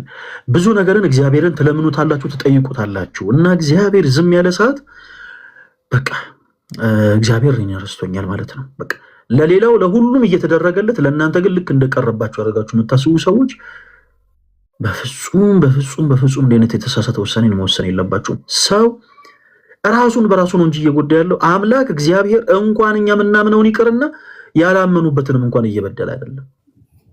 ለሁሉ እኩል ነው ዝናብን የሚያዘንበው፣ ለሁሉም እኩል ነው እህልን የሚያበቅለው፣ ለሁሉም እኩል ነው እስትንፋስን እየሰጠው። እንኳን ያመኑበትን አምላክነቱን ካሊነቱን ያመኑትን የተረዱትን ይቅርና ሰማይን ያለ ባላ ምድርን ያለ ካስማ ያጸናው እርሱ መሆኑን ያመኑትን ይቅርና 22ቱ ስነ ፍጥረታትን የፈጠረ ከእርሱ በቀር ሌላ አምላክ እንደሌለ የሚያምኑበትን አማኞች ይቅርና ያላመኑበትን እንኳን ሳያዳላ የሚመግብ የሚያበላ የሚያጠጣ ነው አምላክ። እና በሆነ በህይወት አጋጣሚ በሚያጋጥማችሁ ነገር አንዳች ፈተና ልክ ሲያጋጥማችሁ አይ እግዚአብሔር ማን ረስቶኛል አትበሉ። አይ በቃ እንደው እኔማ ደከመኝ አትበሉ። እመኑኝ ልንገራችሁ፣ ለእናንተ የማይጠቅመውን ነገር ነው እግዚአብሔር ዝም የሚላችሁ። እግዚአብሔር ዝም ካለ እሱ ራሱ አንድ ምላሽ ነው። የኔ ተወዳጆች እግዚአብሔር ይውላችሁ ለምናችሁት አልቀሳችሁ እንባ ፍሳችሁ ስሙን ጠርታችሁት ጸጥ ካላችሁ እግዚአብሔር ምክንያት ያለው በቃ ያ ለእናንተ የማይሆን ነገር ስለሆነ ነው ዝም የሚለው እግዚአብሔር። እኔ ራሴን አንድ ተሞክሮ ላጋራችሁ። ከዚህ ቀደም በስፖርት ህይወት ውስጥ ነበረን፣ ሩጫ ማለት ነው። የሩጫ ስፖርት ህይወት ውስጥ ነበረን። በጣም ብዙ ጓደኞች አሉኝ አሁንም እዛው የስፖርት ህይወት ውስጥ ያሉ እና የስፖርት ህይወት ላይ ልክ ስንገባ የገባ ነው ሌላ ነገር አስበን አይደለም። ከሀገር መውጣትን አስቤ ነው። እኔ ፐርሰናሊ ከኢትዮጵያ መውጣትን አስቤ ነው የሩጫ ህይወትን የጀመርኩት። ያኔ በጣም ቀጭን ነኝ። በጣም እንደው ለሩጫ የተመቸ ሰውነት ነበረኝ እና በረጅም ጊዜ ጥሪ ያለው ወደ 3 ዓመት ያክል ነው በልጅነት እድሜ እና የውጭ ድሎችን ሞከርኩኝ። የውጭ ድሎችን ስሞክር እነዛ የውጭ ድሎች እንዳሰብኳቸው ሊሳኩ አልቻሉም። ይኸውላችሁ ወደ ውጭ ለመሄድ ብዬ ትምህርት እንትኔን አቋርጫለሁ። በጣም ብዙ ነገሮች ትቻለሁ። በቃ ሩጫው ላይ ብቻ ፎከስ አድርጌ ረጅም ጊዜ ሰራው። አላማዬ ሮጦ ማሸነፍ አይደለም። ይኸውላችሁ ኢትዮጵያን ወክለው እንደሚሮጡ ሯጮች ሮጦ ማሸነፍ፣ ሮጦ ሀገርን ወክሎ ሀገርን እንደው ማኩራት አይደለም። የኔ ትልቁ አላማ ይዛን ሰዓት ቀደም እንዳልኳችሁ ለራሴ ፐርሰናል ለሆነ ጉዳይ ከሀገር መውጣት እና የመጨረሻ አስተውሳለሁ የመጀመሪያ ውድድር ኢንቪቴሽን መጥቶ ሊወጣ የነበረበት ሀገር ስፔን ነበረ እና ስፔን ስንሄድ ከኔ ጋር አብረው ሌሎች ልጆችም ገብተዋል። አብረን ገብተን ይኸውላችሁ ለሁሉም እኩል ቪዛ ተሰጥቶ ነው መውጣት የነበረብን። ከኔ ጋር የገቡ ሌሎች ሯጮች በአጠቃላይ ቪዛ አግኝተው እኔ ብቻ ቪዛ ሳይሰጠኝ ቀር። የዛን ቀን ጋይስ ይኸውላችሁ እስጢፋኖስ ቤተክርስቲያን ሄጄ እንዴት እንዳለቀስኩ ልነግራችሁ አልችልም። ስለ እውነት ነው የምላችሁ። በቃ መሬት ላይ ወድቄ ነው ያለቀስኩት። በቃ ምን ነው እግዚአብሔር፣ በቃ ምን ነው ሌላው ባዕድ አምልኮ ቦታ ደግሞ እኮ አንዳንዶቻችን ስንጸልይ ማለት ነው እንትን ሁሉ እናመጣለን። ልክ የሆነ የራሳችንን እንደው አለ አይደል ለየት የሚያደርግ ነገር ማለት ነው።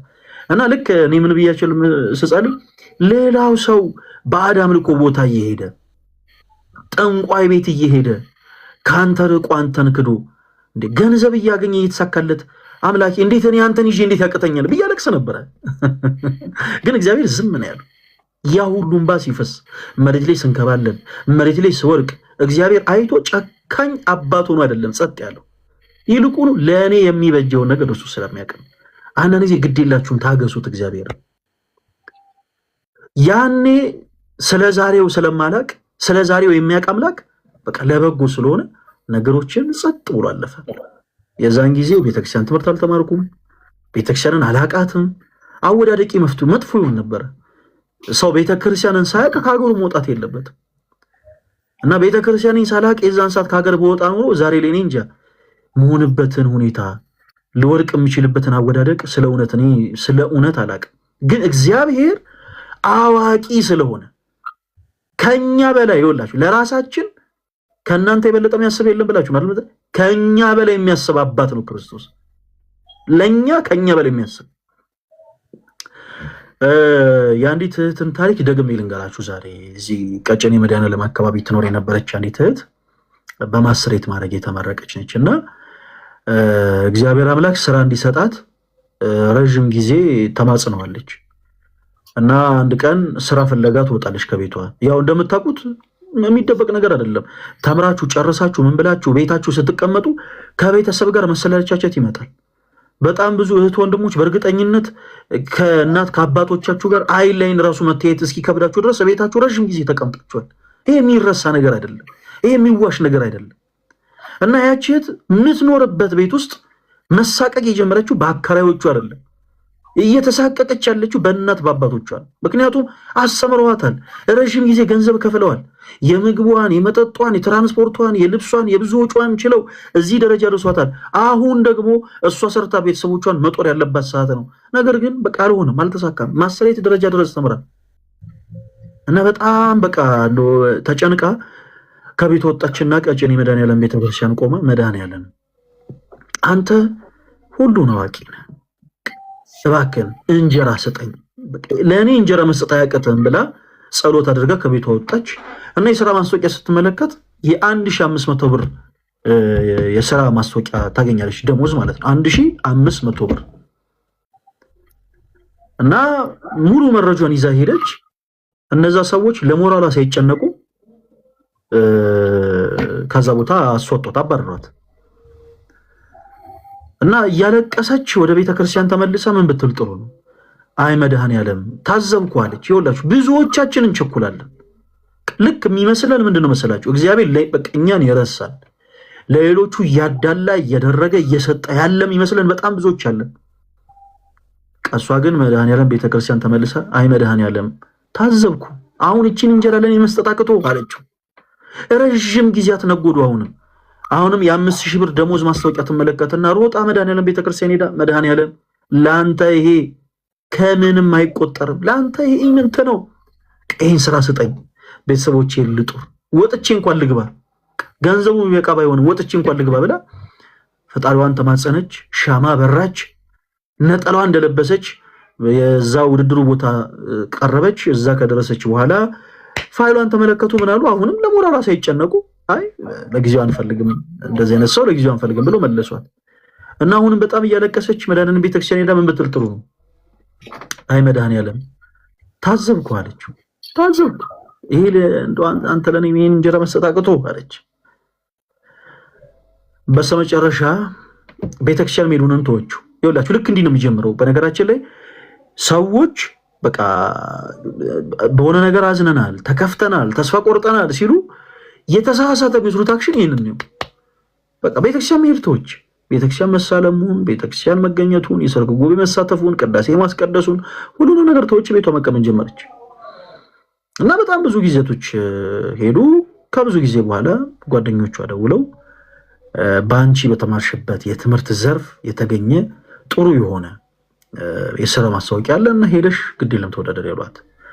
አይ የኔ ነገር ተውት እስቲ ምን የ5,000ም ሳይሳካ የ5,000ም ሳይሳካ አሁን እንዴት እስቲ ለማንኛውም ብላ እቃዎቿን ያዘች።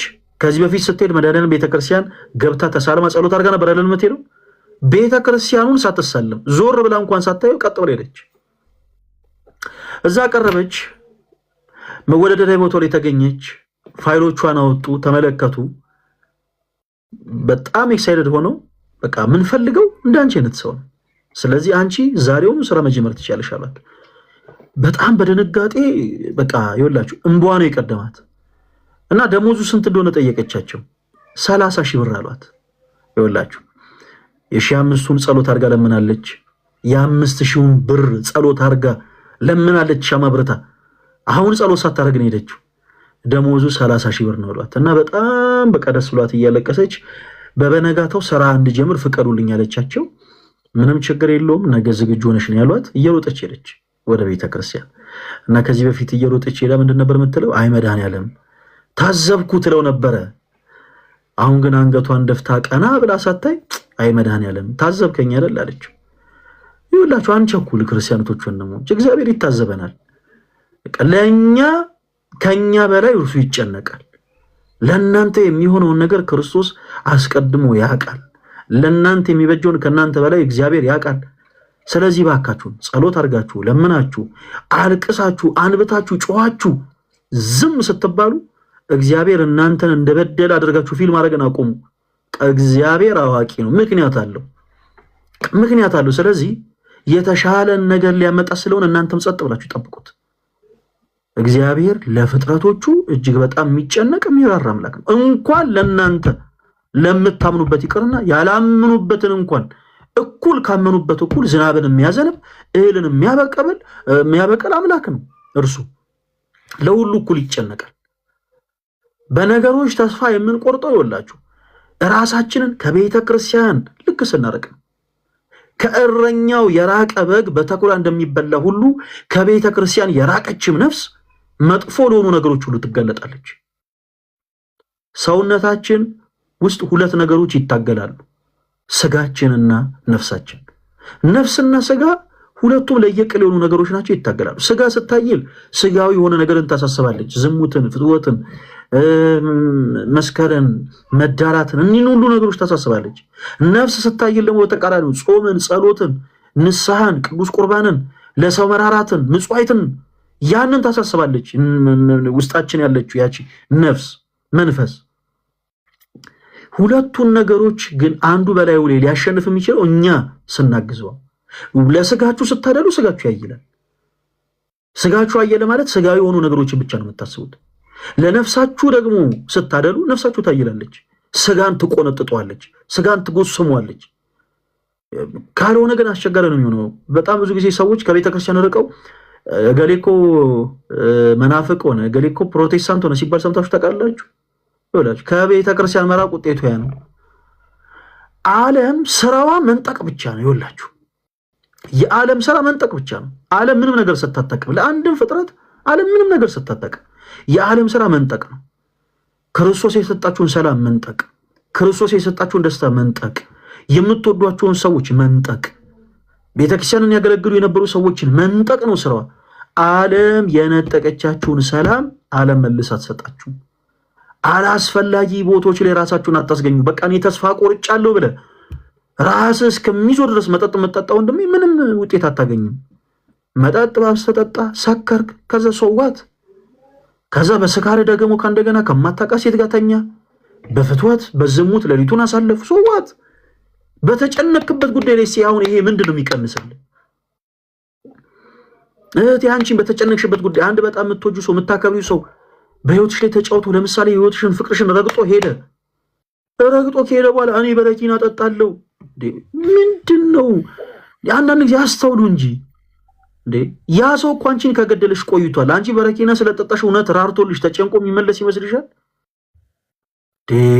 አስተውሉ እንጂ እናንተ እኮ ይሄ የለበሳችሁት ስጋ የእግዚአብሔር ቤተ መቅደስ ነው። ኃጢአት ስንሰራ ለምንድን ነው የሚቆጠርብን? ሰው ሲሰርቅ ለምንድን ነው ሰርቀሃል የሚባለው? ሲዘሙት ለምንድን ነው ዘሙቷል ተብሎ ኃጢአቱ የሚቆጠረው? እግዚአብሔርን ምኑን ይነካዋል? ሰው ኃጢአት ቢሰራ ምን ይነካዋል እግዚአብሔርን? ለምንድን ነው የሚጠየቀው? ምክንያቱም የለበስነው ይህ ስጋ የክርስቶስ ቤተ መቅደስ ስለሆነ የእግዚአብሔርን ቤተ መቅደስ ደግሞ ተጠንቅቆ የመያዝ ግዴታ አለበት፣ ክርስቲያን የሆነ ግዴታ። አንዳንድ ጊዜ የምናረገውን ነገር በደንብ ልናቅ ይገባል። ወንድሜ አንተ ብዙ ዋጋ የከፈልክላት፣ ብዙ የሆንክላት፣ ከቤተሰብ የተጣላህላት፣ ጓደኞችን የተውክላት ሴት አፍቅራት ወዳት ብዙ ነገርን ትተህላት ብዙ ፈርዘር አብረሃት ከተጓዝክ በኋላ የሆነ ሰዓት ላይ አይ እኔ ካንተ ጋር ህይወት አልፈልግም ብላ ጥላ ስትሄድ ታንቄ እሞታለሁ ለምን ትላለህ? ወዳጄ ለምን ትላለህ እንዴ? እግዚአብሔር ያቺን ሴት ከአንተ ስላወጣት ይልቁኑ ልታመሰግን ይገባል። ነጠላ ለብሰ ጧፍን ይዘ ቤተ መቅደስ ቀርበ እግዚአብሔር ልታመሰግን ይገባል። አንዳንዴ ልክ በዚህ ጉዳይ በጣም የምታዝኑ ሰዎች የገጠመኛቸውን ስሰማ አንዳንድ ሴቶች እገሊት በቃ ምናምን ራሷን ትጥላለች ምናምን፣ መጀመሪያ በቃ ራሷን ትጥላለች ምናምን፣ ከዛ እገሊት ባሌን ቀምታኝ ጓደኛዬ ነበረች እኮ ትላለች። ይቲንክ አሁን እነዛ ሰዎች ስለ አንቺ ጭንቀት እንደው የሚጨነቁ ውይ አነባች ውይ አለቀሰች ምናምን ብለው የሚያዙን ይመስልሻል? ለምን የምታዝኙ? ለምን የምታለቅሽው?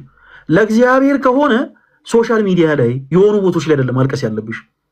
ለእግዚአብሔር ከሆነ ሩጪ ወደ ቤተ ክርስቲያን፣ ግድ የለሽ ወንድም። ያንተም ልክ እንደዛ ገሊት እኮ ይኸው በቃ ከገዛ ጓደኛዬ ጋር እኮ ከገዛ ጓደኛዬ ጋር በቃ ይኸው ካደችኝ አትበል። እግዚአብሔር ችግሬን ይወሰደልኝ ይበሉ። ከዚህ ሰዓት ጀምሮ በህይወታችሁ እንዲህ አይነት ነገር የሚገጥማችሁ ሰዎች ሚስቴ እገሌ ወሰደብኝ እንዳትል። ሚስት ብትሆን ቀድማ የሰው ሽንገላ ያታልላት፣ የጎረምሳ ሽንገላ ያታልላት። ችግርህን ነው እግዚአብሔር የወሰደልህ ብታውቅ። አንተ ለጊዜው በጣም ታለቅሳለህ፣ በጣም ታነባለህ፣ እጅግ በጣም ልብ ይሰበራል ለጊዜው ስላላወቅ። ግን እግዚአብሔር እንደ እናት የምትራራልህ፣ እንደ እናት የምታስብልህ፣ እንደ እናት የምትወድህን ሴት ሊሰጠ ሲፈልግ ችግርህን ቀስ ብሎ ያስወግድልሃል። እህቴ አንቺ ልክ እንደዛው በነገሮች ተስፋ ቆርጫለሁ፣ በቃ ራሴ ላጠፋ ነው ምናምን፣ በየገዛ ጓደኛዬ ነች ወሰደችብኝ ምናምን አትበይ። ጓደኛዬ ባሌን ቀማችኝ ብለሽ እንዳትናገሪ። ጓደኛዬ እግዚአብሔር ይስጣት ችግሬን ወሰደችልኝ። ቀድሞ ባልሽ ቢሆን ቀድሞ ባልሽ ቢሆን ኖሮ አንቺን የሚያኮራ ወንድ ይሆን ነበር። የሌሎች ሴቶች እይታ ልቡን አይማርከውም ነበር። ሌሎች ሴቶች ልክ እንዳንቺ ልዕልት ንግስት ሆኖ አይታዩትም ነበር። ቀድሞም ለአንቺ ባል ስላልነበረ ይኸውልሽ፣ ቀድሞም ለአንቺ ችግር ስለነበረ እግዚአብሔር ቀስ ብሎ ያስወግዷል። ለምን? ለአንቺ መልካም የሆነ እንደ አባትሽ የሚያስብልሽ፣ እንደ ወንድምሽ አንቺን ፕሮቴክት የሚያደርግ ከአንቺ ጎን የሚቆም ሰዎች ሊንቁሽ ሊያቃልሉሽ ሲሞክሩ ከፊት ለፊት ቆሞ የሚጋፈጥ እንደ ልጅም ደግሞ በፍቅር አንቺን የሚያስቸግርን የተባረከን ወንድ እግዚአብሔር ሊሰጥሽ ሲፈልግ ችግርሽን በመጀመሪያ ያስወግደዋል። በቃ ብዙዎቻችሁ በዚህ የተነሳ አዝናችሁ ሊሆን ይችላል። እመኑ ልንገራችሁ፣ እግዚአብሔር በረከትን ወደ እናንተ ህይወት ሊያመጣ ሲል ነው የምትጨነቁት፣ የምትጠበቡት፣ የምታለቅሱት፣ የምታዝኑት። ሰዎች ስለሆነ እንቸኩላለን እንጂ እግዚአብሔር አንድን ነገር ከኛ ሲወስድ የተሻለ ነገር ነው የሚሰጠን። በአንዳች ነገር ልትጨነቁ አይገባም። በየትኛውም አይነት ነገር ልትከፉ አይገባም። አንቺ ብዙ ዋጋ የከፈልሽለት አንድ ወንድ፣ ራስሽን የሰጠሽው እህቴ፣ ራስሽን የሰጠሽው አንድ ወንድ ፍቅርሽን መውደድሽን ረግጦ ሲሄድ እኔ ራሴን አጠፋለሁ አትበይ። ያ ሰው አንቺን ከገደለ እኮ ቆይቷል። ያንቺ ሞት እኮ በቃ አያስጨንቀኝም ካለ እኮ ሰነባብቷል። አንቺን እኮ ጥሎ ሄዷል። በቃ አንቺ አታስፈልጊኝም ብሎ ሄዷል እኮ። ከሄደ በኋላ የሚያዝንልሽ የሚራራልሽ መስሎሽ አይ በቃ እኔ ራሴን አጠፋለሁ፣ እኔ በረኪና እኔ እጄን እቆርጣለሁ ምናምን ለምን ትያለሽ? ለአንቺ የሚያዝንልሽን የሚጨነቅልሽን ሰው እግዚአብሔር መስጠት እየቻለ እግዚአብሔር እኮ ሁሉን ቻይ አምላክ እኮ ነው። ሄደሽ ወደ መቅደሱ ለምን አትጠይቂውም? እግዚአብሔር ለምን አልሰጠኝም እንዳትሉት። ምክንያቱም እናንተ መቼ ጠየቃችሁት? ክርስቲያኖች ወንድሞች እናንተ መቼ ጠየቃችሁት እግዚአብሔርን? የተስተካከለ ህይወትን ለማግኘት እኮ ሰው ጸሎት ሊያደርግ ይገባል። ሰው እኮ ለትዳር ይሰደድለታል፣ ገዳም ይገባለታል። እናንተ እግዚአብሔርን መቼ ጠየቃችሁት? በየምሽታ ቤቱ እየቆየን ከቤተ ክርስቲያን ርቀን የማይሆኑ ቦታዎች ላይ እየዋልን እንዴት የተባረከ ሰው ለትዳር እናገኛለን? አንተ በየምሽታ ቤቱ እየዞርክ እየጠጣ ራስን እያሰከርክ ቆራቢ ሴት ነው የምፈልገው ስትል እንደው ለራስህ አታፍርም ወንድሜ? እህቴ አንቺም ልክ እንደዛው በየክለቡ ካልጨፈርኩ ኮንሰርቱ እንዳያመልጠኝ እያልሽ ምናምን እኔ ስነ ስርዓት ያለው እንደው ደርባባ የሆነ ባል ነው የምፈልገው ስትይ ለራስሽ አታፍሪም? በመጀመሪያ ጊዜ ልንጠይቁት የሆነ ነገር ደረሰብኝ ብላችሁ ከማልቀሳችሁ በፊት በመጀመሪያ ጊዜ ራስሽ ተመጪው ራስሽ ምን ትዩ የሚባል ተረት አለ። ራሳችን ለመጣነው ችግር ራሳችን ለመጣነው ፈተና ነው ብዙዎቻችን እያነባን ያለ ነው። በመጀመሪያ እግዚአብሔርን ጠይቁት። የተስተካከለ ነገር እግዚአብሔር በህይወታችሁ እንዲሰጣችሁ እግዚአብሔርን ጠይቁት። ክፉ የሆኑ ሰዎች ከህይወታችሁ እንዲርቅላችሁ እግዚአብሔርን ተማጸኑት። አስመሳይ የሆኑ ሰዎች ወደ ህይወታችሁ እንዳይመጡ እግዚአብሔርን ለምኑት። ይሄን ሁሉ ነገር እግዚአብሔር ማድረግ አያቅተውም፣ አቅቶትም አያቅም። ሰው ደስተኛ የሆኑ ጥንዶችን አይታችሁ ታውቃላችሁ? ደስተኛ የሆኑበት ሚስጥር እግዚአብሔር ለይቶ ወይ እናንተ አንድ ላይ ሆኖ ብቻ ስላላችሁ አይደለም። አዎ ፈቃድ እግዚአብሔር አለበት፣ ግን ያ ባል ያቺ ሚስት ራሳቸው ደግሞ የከፈሉት መስዋዕትነት አለ። ገባችሁ?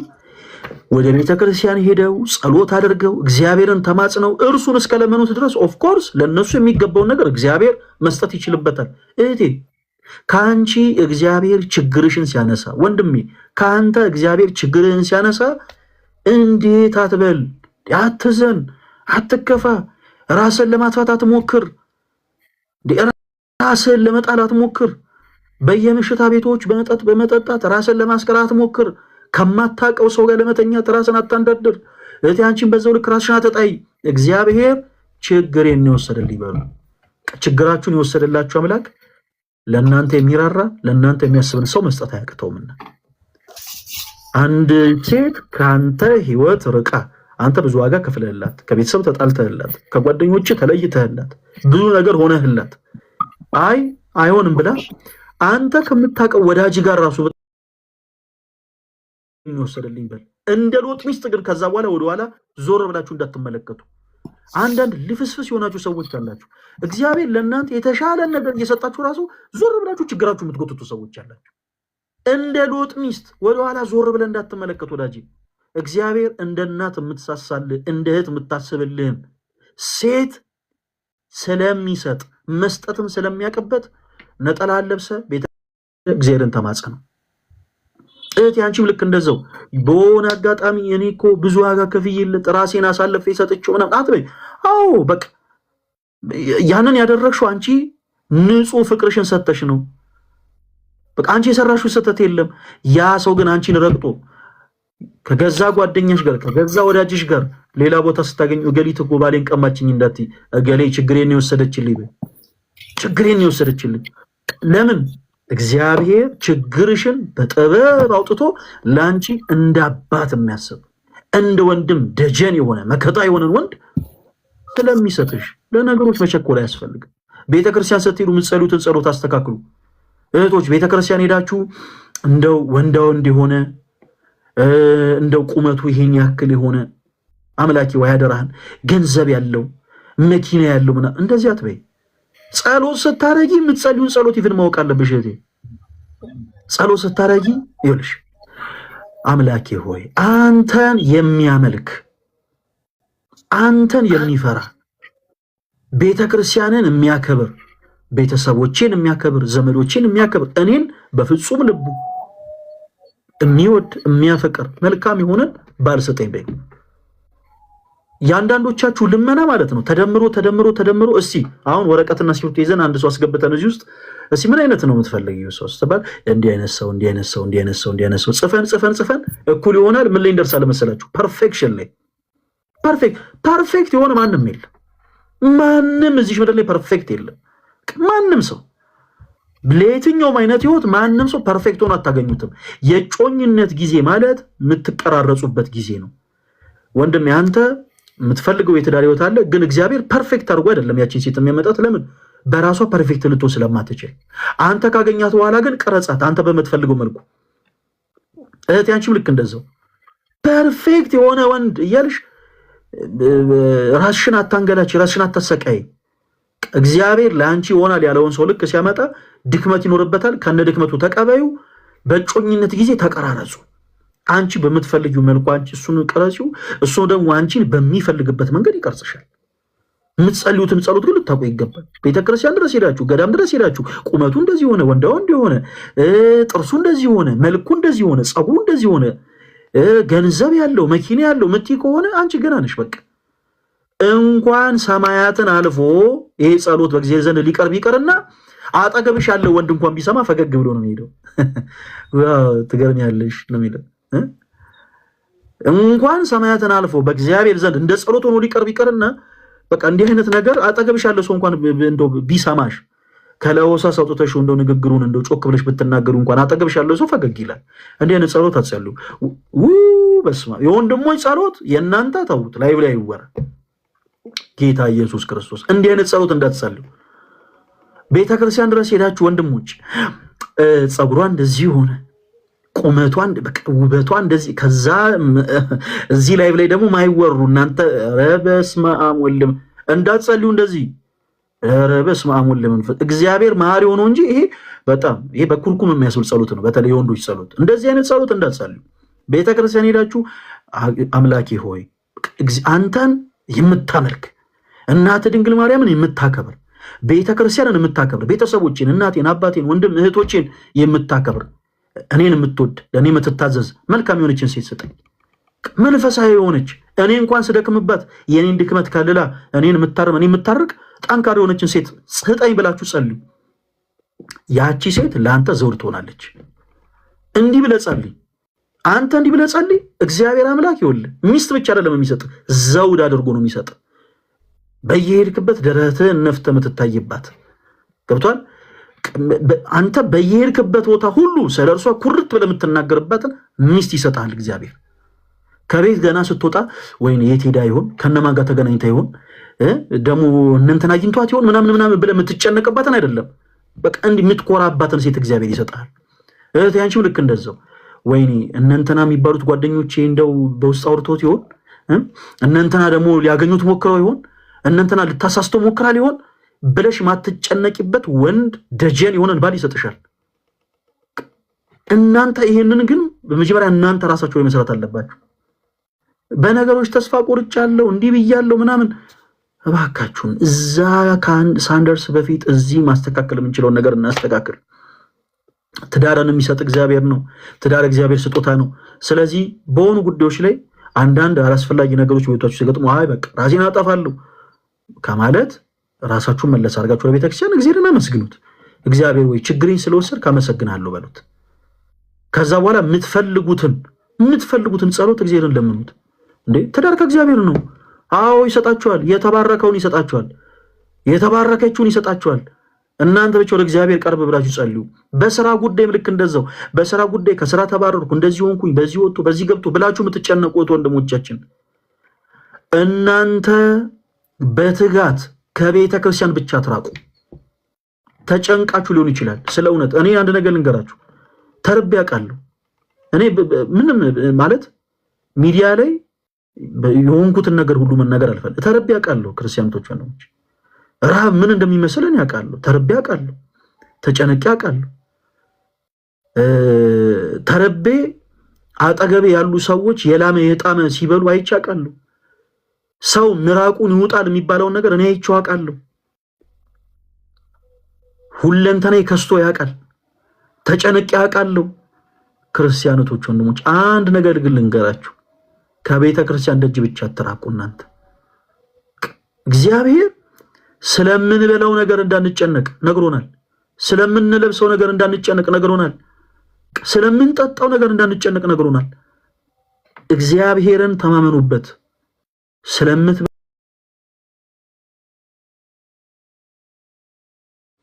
ስለምትበላችኋል።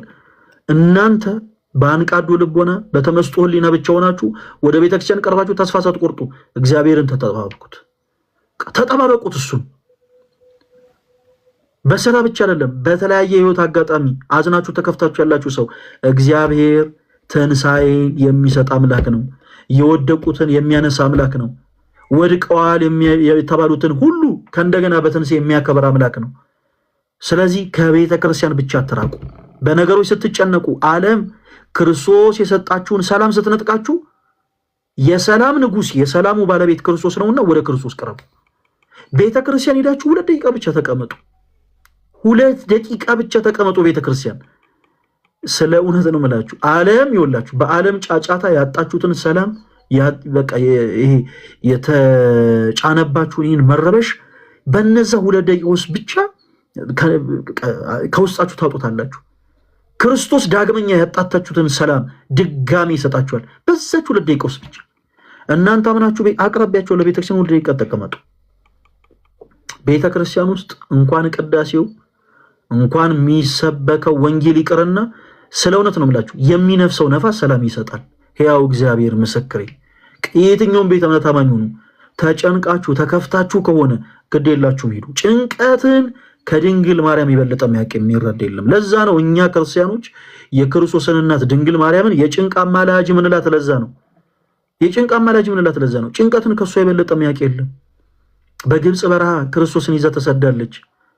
በነፍስሽ ሰይፍ ያልፋል ተብላለች በአረጋዊ ስምዖን።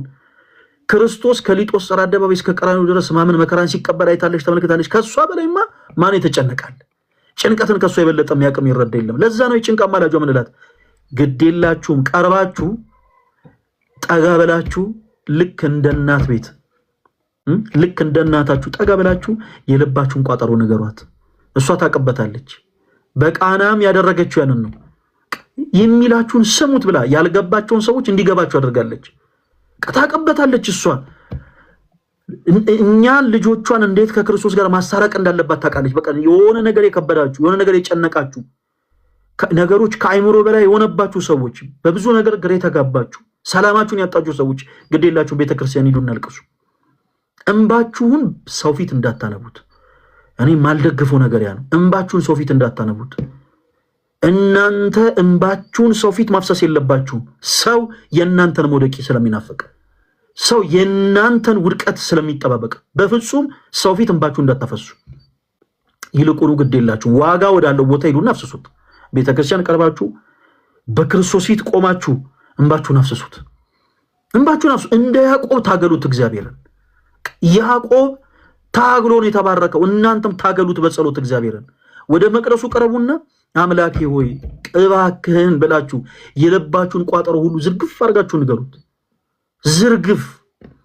እግዚአብሔር መልስ አለው። እግዚአብሔር ያቅበታል። ያጣነውን ነገር መልሶ መስጠት ይችልበታል። የልባችንን ቋጠሮ መፍታት ይችላል ክርስቶስ። የቤታችን ጎዶሎ መሙላት ይችላል። ከኛ የሚጠበቀው ራሳችን ወደ ክርስቶስ ማቅረብ ብቻ ነው። በጨነቃችሁ በጠበባችሁ ሰዓት ግን፣ ሰላም ባጣችሁ ሰዓት ግን ከቤተ ክርስቲያን ርቃችሁ ምሽታ ቦቶች፣ ዳንኪራ ቦቶች፣ እኔ ኮንሰርት ይሻለኛልም እያላችሁ በየመጠጥ ቤቶች ራሳችሁ የምታስቀምጡት ከሆነ ግን ምኑ ችግራችሁ ላይ ችግር ይደራረባል። ችግራችሁ ላይ ችግር ይደራረባል። ስለዚህ ስትጨነቁ ስትጠበቡ ክርስቲያኖቶች፣ ወንድሞች ሁልጊዜም ምርጫችሁ ቤተክርስቲያን ትሁን። ቤተክርስቲያን ትሁን። ሰው የሆድ ህመም አሞኛል ብሎ አይደል እንዴ ጤና ጣቢያ የሚሯሯጠው? የሆነች ነገር ውስጥ ሰላም እየተሰማኝ አይደለም ብሎ አይደል እንዴ ሐኪም ቤት የሚሄደው? ከቤተክርስቲያን በላይ የሐኪም ቤት ደግሞ የት ይገኛል? ስለዚህ የእረፍት ቦታችን ናት ቤተክርስቲያን። ሐኪም ቤታችን ናት ቤተክርስቲያን። ራሳችሁን ወደ ቤተክርስቲያን ይዛችሁ ተመለሱ። ወደ ቤተክርስቲያን ቅረቡ። ሰዎችን አትመልከቱ። በቤተክርስቲያን ውስጥ ብዙ ሰዎች እንደዚያ እሾሃማ ናቸው። በንግግሮቻቸው ይዋጋሉ። እንደ ቀጭኔ ትዕቢተኞች ናቸው። አንገታቸው የረዘመ ነው። ጎንበስ ብሎ ሰው ማየት የማይፈልጉ አሉ በቤተክርስቲያን ውስጥ። ሰዎችን አትመልከቱ። እናንተ ዋጋ የከፈለላችሁን ክርስቶስን ተመልከቱና ወደ ቤተክርስቲያን ቅረቡ። የጭንቅ አማላጅ የሆነችውን ድንግል ማርያም ቀረብ ብላችሁ ጠይቋት፣ ተማጸኗት። የጨነቃችሁን ነገር ንገሯት፣ እርሷ ታውቅበታለች። ያኔ ስለ እውነት ታመሰግናላችሁ። ቸኮልን እንጂ ያኔ እግዚአብሔር ይህን ያደረገው ለበጎ ነበር ትላላችሁ። ይኸው ዛሬ እኔ ስለ እውነት በቁም ነገር ልንገራችሁ። ዛሬ የምትችሉ ሰዎች በአጠቃላይ ይኸውላችሁ ቤተክርስቲያን መሄድ የምትችሉ ሰዎች ቤተክርስቲያን ሄዳችሁ አንብታችሁ የጨነቃችሁን ነገር ለክርስቶስ ንገሩት። ቤተክርስቲያን እንኳን መሄድ የማትችሉ በሩቅ ምስራቅ ሀገር ያላችሁ እህት ወንድሞቻችን ባላችሁበት ክፍል ውስጥ በአንቃዶ ልቦና በተመስጦ ሕሊና ሆናችሁ እግዚአብሔርን ለምኑ፣ ተማጸኑት። እግዚአብሔር ቀንን አሳልፎ ጨለማውን ገፎ ለእናንተ ብርሃንን ሲያነጋ ትመለከታላችሁ። ይሄ እንዲሁ ዝም ብሎ የሚነገር ነገር አይደለም። በአይናችሁ የምታዩት ነገር ስለሆነ እናንተው ለራሳችሁ ምስክር ትሆኑበታላችሁ። እናንተ ግን ራሳችሁን ወደ ቤተክርስቲያን አቅርቡ። ሌላው ብዙ ጊዜ ሰዎች ራሳችን ላጠፋ ነው ራሳችን እናጠፋለን ምናምን የሚሉት ቅዳሜ እንዳልኳችሁ በፍቅር ህይወት በሚገጥማቸው ምክንያት በትዳር ህይወት በሚገጥማቸው ክህደት ነው። ክርስቲያኖች ወንድሞች እግዚአብሔር ነው ትዳርን የሚሰጠው። በትዳር ህይወታችሁ እናንተ ታምናችሁ እስከኖራችሁ ድረስ እናንተ አጠገባችሁ የነበረው ሰው ክዷችሁ ብታገኙት አትዘኑ፣ አትከፉ። ምክንያቱም ይህንን ስህተት የሰራችሁት እናንተ ሳትሆኑ ያ ሰው ነው ንስሐ መግባት ያለበት፣ ከክርስቶስ ጋር ዳግም መታረቅ ያለበት ያ ሰው ነው። ማልቀስ ያለበት ያ ሰው ነው። እናንተማ ታምናችሁ በመኖራችሁ ልትኮሩ ይገባል። በራሳችሁ ልትኮሩ ይገባል። ታምናችሁ የኖራችሁ ሚስቶች በትዳራችሁ ረጅም ጊዜ ታምናችሁ ልጆች አፍርታችሁ ለባሎቻችሁ ታምናችሁ የኖራችሁ ሚስቶች ልትኮሩ ይገባል። በነገራችን ላይ ሰማዕትነት ነው። በዚህ የፍትወት ዘመን ሰው ራሱን ተቆጣጥሮ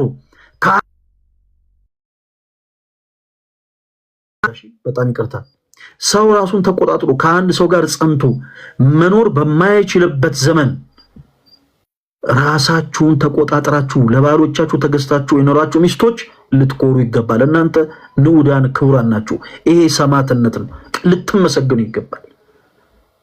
በዚህ እሳት በሆነ ዘመን ፍትወት እንደ ነበልባል በሚነድበት በዚህ ዘመን በዚህ ከባድ ጊዜ ልጆቻችሁን እያሳደጋችሁ ለሚስቶቻችሁ የታመናችሁ ባሎች እናንተ ንዑዳን ክቡራን ናችሁ። ሰማዕትነት ነው። ይሄ ቀላል ነገር አይደለም። በነገራችን ይሄ ሰማዕትነት ነው። ልትኮሩ ይገባል። ያ ብቻ አይደለም።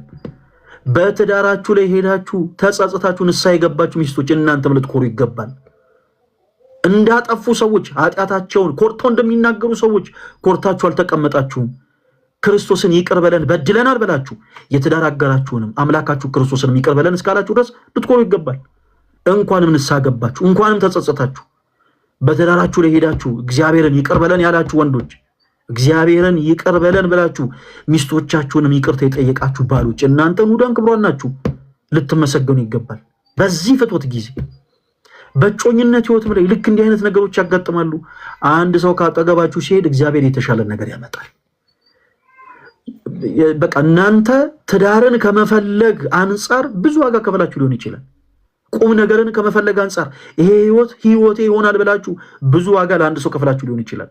ያ ሰው እናንተ የከፈላችሁትን ዋጋ ሁሉ ረግጦ ሲሄድ እናንተ አትከፉ፣ አትዘኑ፣ አታልቅሱ። ማልቀስ የለባችሁም። ይልቁኑ ልትኮሩ ይገባል። ጸንታችሁ በመቆማችሁ እግዚአብሔርን ልታመሰግኑት ይገባል። ዙሪያችሁ ያለ ሰው የምታውቁት ወዳጃችሁ እንደው ባሌ ያልሽውን ሰው ካጠገብሽ ይዛ ስትሄድ ሚስቴ ያልካትን ሴት ካጠገብ ይዞብህ ሲሄድ እገሌ እኮ ሚስቴን ቀማኛት በል፣ እገሊት እኮ ባሌን ወሰደችብኛት በይ፣ ችግሬን ወሰደችልኝ በይ፣ ችግሬን የወሰደልኝ በል። ወዳጅ እግዚአብሔር ለሁሉም ጊዜ አለው። በነገሮች አትቸኩሉ።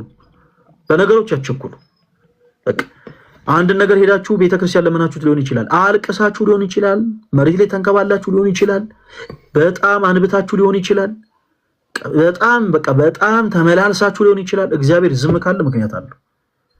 የእግዚአብሔርን ዝምታ እንደ መልስ ቁጥራችሁ እናንተም ጸጥ ብላችሁ ጠብቁ። የክርስቶስን ዳግም ምጽአት እንደምንጠብቅ ታውቃላችሁ ክርስቲያኖች አይደል? የክርስቶስን ዳግም ምጽአት እንጠብቃለን። ጸሎቱን እናቆዩ አንድ ጊዜ። ክርስቶስ ዳግም ይመጣል እንላለን እኛ ክርስቲያኖች። የክርስቶስን ዳግም ምጽአት የተጠባበቅን የክርስቶስ ኢየሱስን ወንጌል እንሰብካለን። ቤተክርስቲያን ስትነድ ክርስቶስን አሁንም እየተጠባበቅን ነው። አያችሁ፣ ክርስቲያን ልክ እንደዛ ነው መኖር ያለበት። ካህናት ሲታረዱ አሁንም አይ ክርስቶስ አይመጣም በቃ ክርስቶስ ቀርቷል አላልንም። አሁንም የክርስቶስን መምጣት እየተጠባበቅን ነው። አላውያን ተነስተው ቤተክርስቲያንን ሲያፈርሷት አይ ክርስቶስ አይመጣም አላልንም። ክርስቶስን እየተጠባበቅን ነው። ሰው እንደዛ ነው የሚኖረው። እኛ ክርስቲያኖች ነን። ኖረን ተስፋ የምናረጋት መንግስተ ሰማያትን በተስፋ ለመውረስ ነው እየኖረን ያለ ነው። ተስፋችን ደግሞ ማን ነው? ክርስቶስ ነው። ቤተክርስቲያን ነዳለች። ካህናት በቤተ መቅደስ ታርደዋል፣ ደማቸው ፈሷል፣ ምዕመናን ሞተዋል። ቤተክርስቲያን ፈርሳለች፣ ቤተክርስቲያን ተቃጥላለች። ይህ ሁሉ ሲሆን ክርስቶስ አይመጣም፣ ክርስቶስ ቀርቷል አላልንም። ክርስቶስን እየተጠባበቅን ነው። አዎ ክርስቶስም አይምጣ፣ ክርስቶስ ይምጣልን። የኛ ጌታ ማራናታ በሉት፣ ክርስቶስማ ይምጣልን፣ ለኛ ይፍረድልን። ቤተክርስቲያንን እያነደዱ ሲሳለቁብን ለነበሩት ሁሉ ክርስቶስ ይምጣልን፣ መጥቶ ይፍረድልን። በምንፍቅና ህይወት ውስጥ ኖረው ሰዎች በአምላካችን በክርስቶስ ኢየሱስ ስም ሲሳለቁ ይኖሩ የቤተ ክርስቲያንን ትምህርት ሲያቃልሉ የነበሩትን በአጠቃላይ ክርስቶስ መጥቶ አዎ ይፍረድልን። ማንንም እንዳረገጠብን አንኖርም፣ ማንንም እንደሳቀብን አንኖርም። ክርስቶስን አዎ ማራናታ እንለዋለን። ጌታ ኢየሱስ ክርስቶስ ሆይ ቶሎና እንለዋለን። ክርስቶስ ግን ቀርቷል በፍጹም አንልም። በፍጹም ቤተክርስቲያንም ስትረድ ክርስቶስ ቀርቷል አንልም። ቤተክርስቲያን ስትፈርስ ክርስቶስ ቀርቷል አንልም። ወንድሞቻችን እህቶቻችን ሲሰቡ ክርስቶስ ቀርቷል አንልም አላልንምም። ይልቁኑ ጌታ ኢየሱስ ክርስቶስ ሆይ ቶሎና ግን እንለዋለን፣ ማራናታ እንለዋለን። ስለዚህ በህይወታችሁም ልክ ክርስቶስ ይዘገይ ክርስቶስን ማራናታ በሉት። ጌታ ሆይ ቶሎና፣ በትዳር ህይወቴ ግባ፣ በትምህርት ህይወቴ ግባ፣ በስራ ገበቴ ግባ፣ በቤተሰቤ ህይወት መሃል ግባ፣ በቤቴ ውስጥ አንተ ግባ በሉት። በሮቻችሁን ለክርስቶስ ክፈቱ፣ የልቦቻችሁንም በር ክፈቱ። ክርስቶስን እናንተ ማራናታ ስትሉት፣ ክርስቶስን ወደ ቤታችን ግባ ስትሉት ክርስቶስ ይገባል። የትዳር ህይወታችሁ ሲበጠበጥ ክርስቶስን ወደ ህይወታችሁ ማታስገቡት ከሆነ ትዳራችሁ ይፈርሳል። ስለዚህ ሰላም ያጣችሁ ሰዎች በትዳራችሁ ማለት ክርስቶስን አስገቡ። በትምህርታችሁ ውጤታማ ያልሆናችሁ ሰዎች በትምህርታችሁ ውስጥ ክርስቶስን አስገቡት። በስራችሁም ስኬታማ ልትሆኑ ያልቻላችሁ ሰዎች በስራ ህይወታችሁም ክርስቶስን አስገቡት፣ ጣልቃ አስገቡት። ክርስቶስ የገባበት ነገር ሁሉ በረከት አለው። አለቅ። ክርስቶስ የገባበት ነገር ሁሉ ነው የሚስተካከለው። ይኸውላችሁ እንኳን የኛ ህይወት ይቅርና ሲኦል ጸጥ ብላለች። ክርስቶስ ሄዶ የነበሩትን ነፍሳት እንኳን ሲያወጣ ሲኦል እንኳን ጸጥ ብላለች። ጫጫታ ማይጠፋባት፣ እሳት የሚነድባት፣ እሳት የሚያስገመግምባት ሲኦል እንኳን ልክ ክርስቶስ ሲገኝባት ጸጥ ነው ያለችው። እየነደደ ያለ ህይወታችሁ ክርስቶስ ሲገባበት ጸጥ ይላል። እንደ እሳት እየተያያዘ ያለው ህይወታችሁ ክርስቶስ ሲገባበት ጸጥ ይላል። እየፈረሰ ያለው ትዳራችሁ ክርስቶስ ሲገባ ጸጥ ይላል። ክርስቶስን ወደ ቤታችሁ አስገቡት። ክርስቶስን ወደ ቤታችሁ ከማስገባት ይልቅ ወደ መሽታ ቦታ አትሩጡ። ራሳችሁን ወደ ሱስ ለመጣል አትሩጡ። በመሽታ ቦታ አትገኙ። ጭፈራ ቦታዎች ላይ አትገኙ። ራሳችሁን ለማስከራት አትሩጡ። እግዚአብሔር በዚህ ነገር ሁሉ አይከብርም፣ መፍትሄ የማታገኙበት። ምናልባት ለአንድ ቀን ልትደሰቱ ትችላላችሁ። ምናልባት ለተወሰነች ደቂቃ ደስታ ልታገኙበት ይችላል። ከማታውቃት ሴት ጋር ራስን በፍትወት ጥለ ራስን ለተወሰነ ጊዜ ልታስደስት ትችላል። ከማታውቂው ሰው ጋር ራስሽን በፍትወት ጥለሽ ለጊዜ ለተወሰነ ደቂቃ ራስሽን ልታስደስት ትችላለሽ። የዘላለም ጸጸት ግን ይሆንብናል። የዘላለም ጸጸት።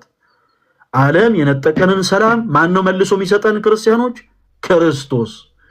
ስለዚህ ዓለም የነጠቃችሁን ሰላም መልሶ እንዲሰጣችሁ ራሳችሁን ወደ ክርስቶስ አቅርቡ።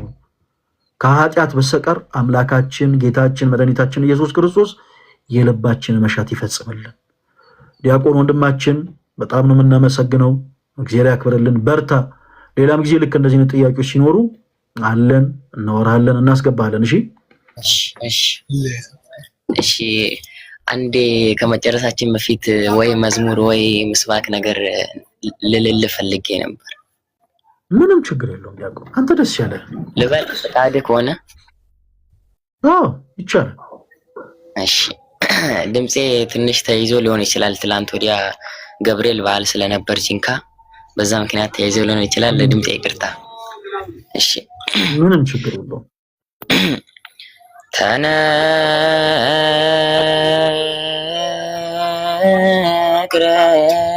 ተነግረም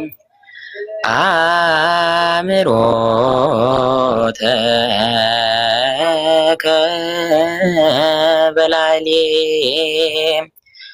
ጸላተኒ ወእየክል ምስሌሃ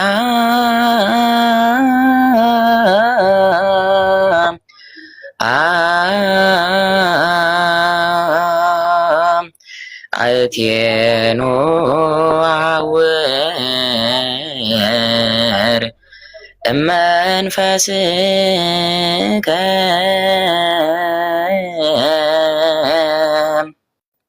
አመሰግናለሁ ስላዳመጡኝ። ዲያቆን ቃለ ሕይወት ያሰማልን። ጥዑም የሆነ ድምፅ ነው በእውነት ደስ የሚል ምስጋና ነው። ቃልዮትን ያሰማልን። በርታ። እግዚአብሔር ፈቅዶ እንግዲህ ወደዛ ለአገልግሎት የምንመጣ ከሆነ ደግሞ እንገናኛለን። በርታለን። እሺ፣ እሺ።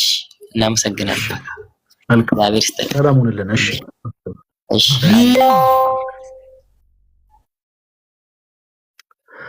ኦኬ የኔ ተወዳጆች እንግዲህ ረዥም ሰዓት ብቆይ በጣም ደስ ይለኝ ነበረ፣ ግን የሚሄድበት ቦታ ስላለ ያው እወጣለሁ እና የኔ ተወዳጆች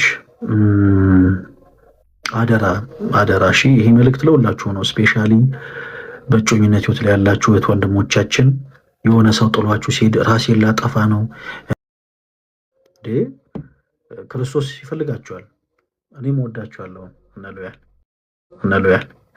ክርስቶስ ይፈልጋችኋል እናንተ ለክርስቶስ በጣም ታስፈልጉታላችሁ፣ ከነ ድክመታችሁ ማለት ነው። ክርስቶስ እኛ ኃጢአተኛ የሆነ ልጆቹን በጣም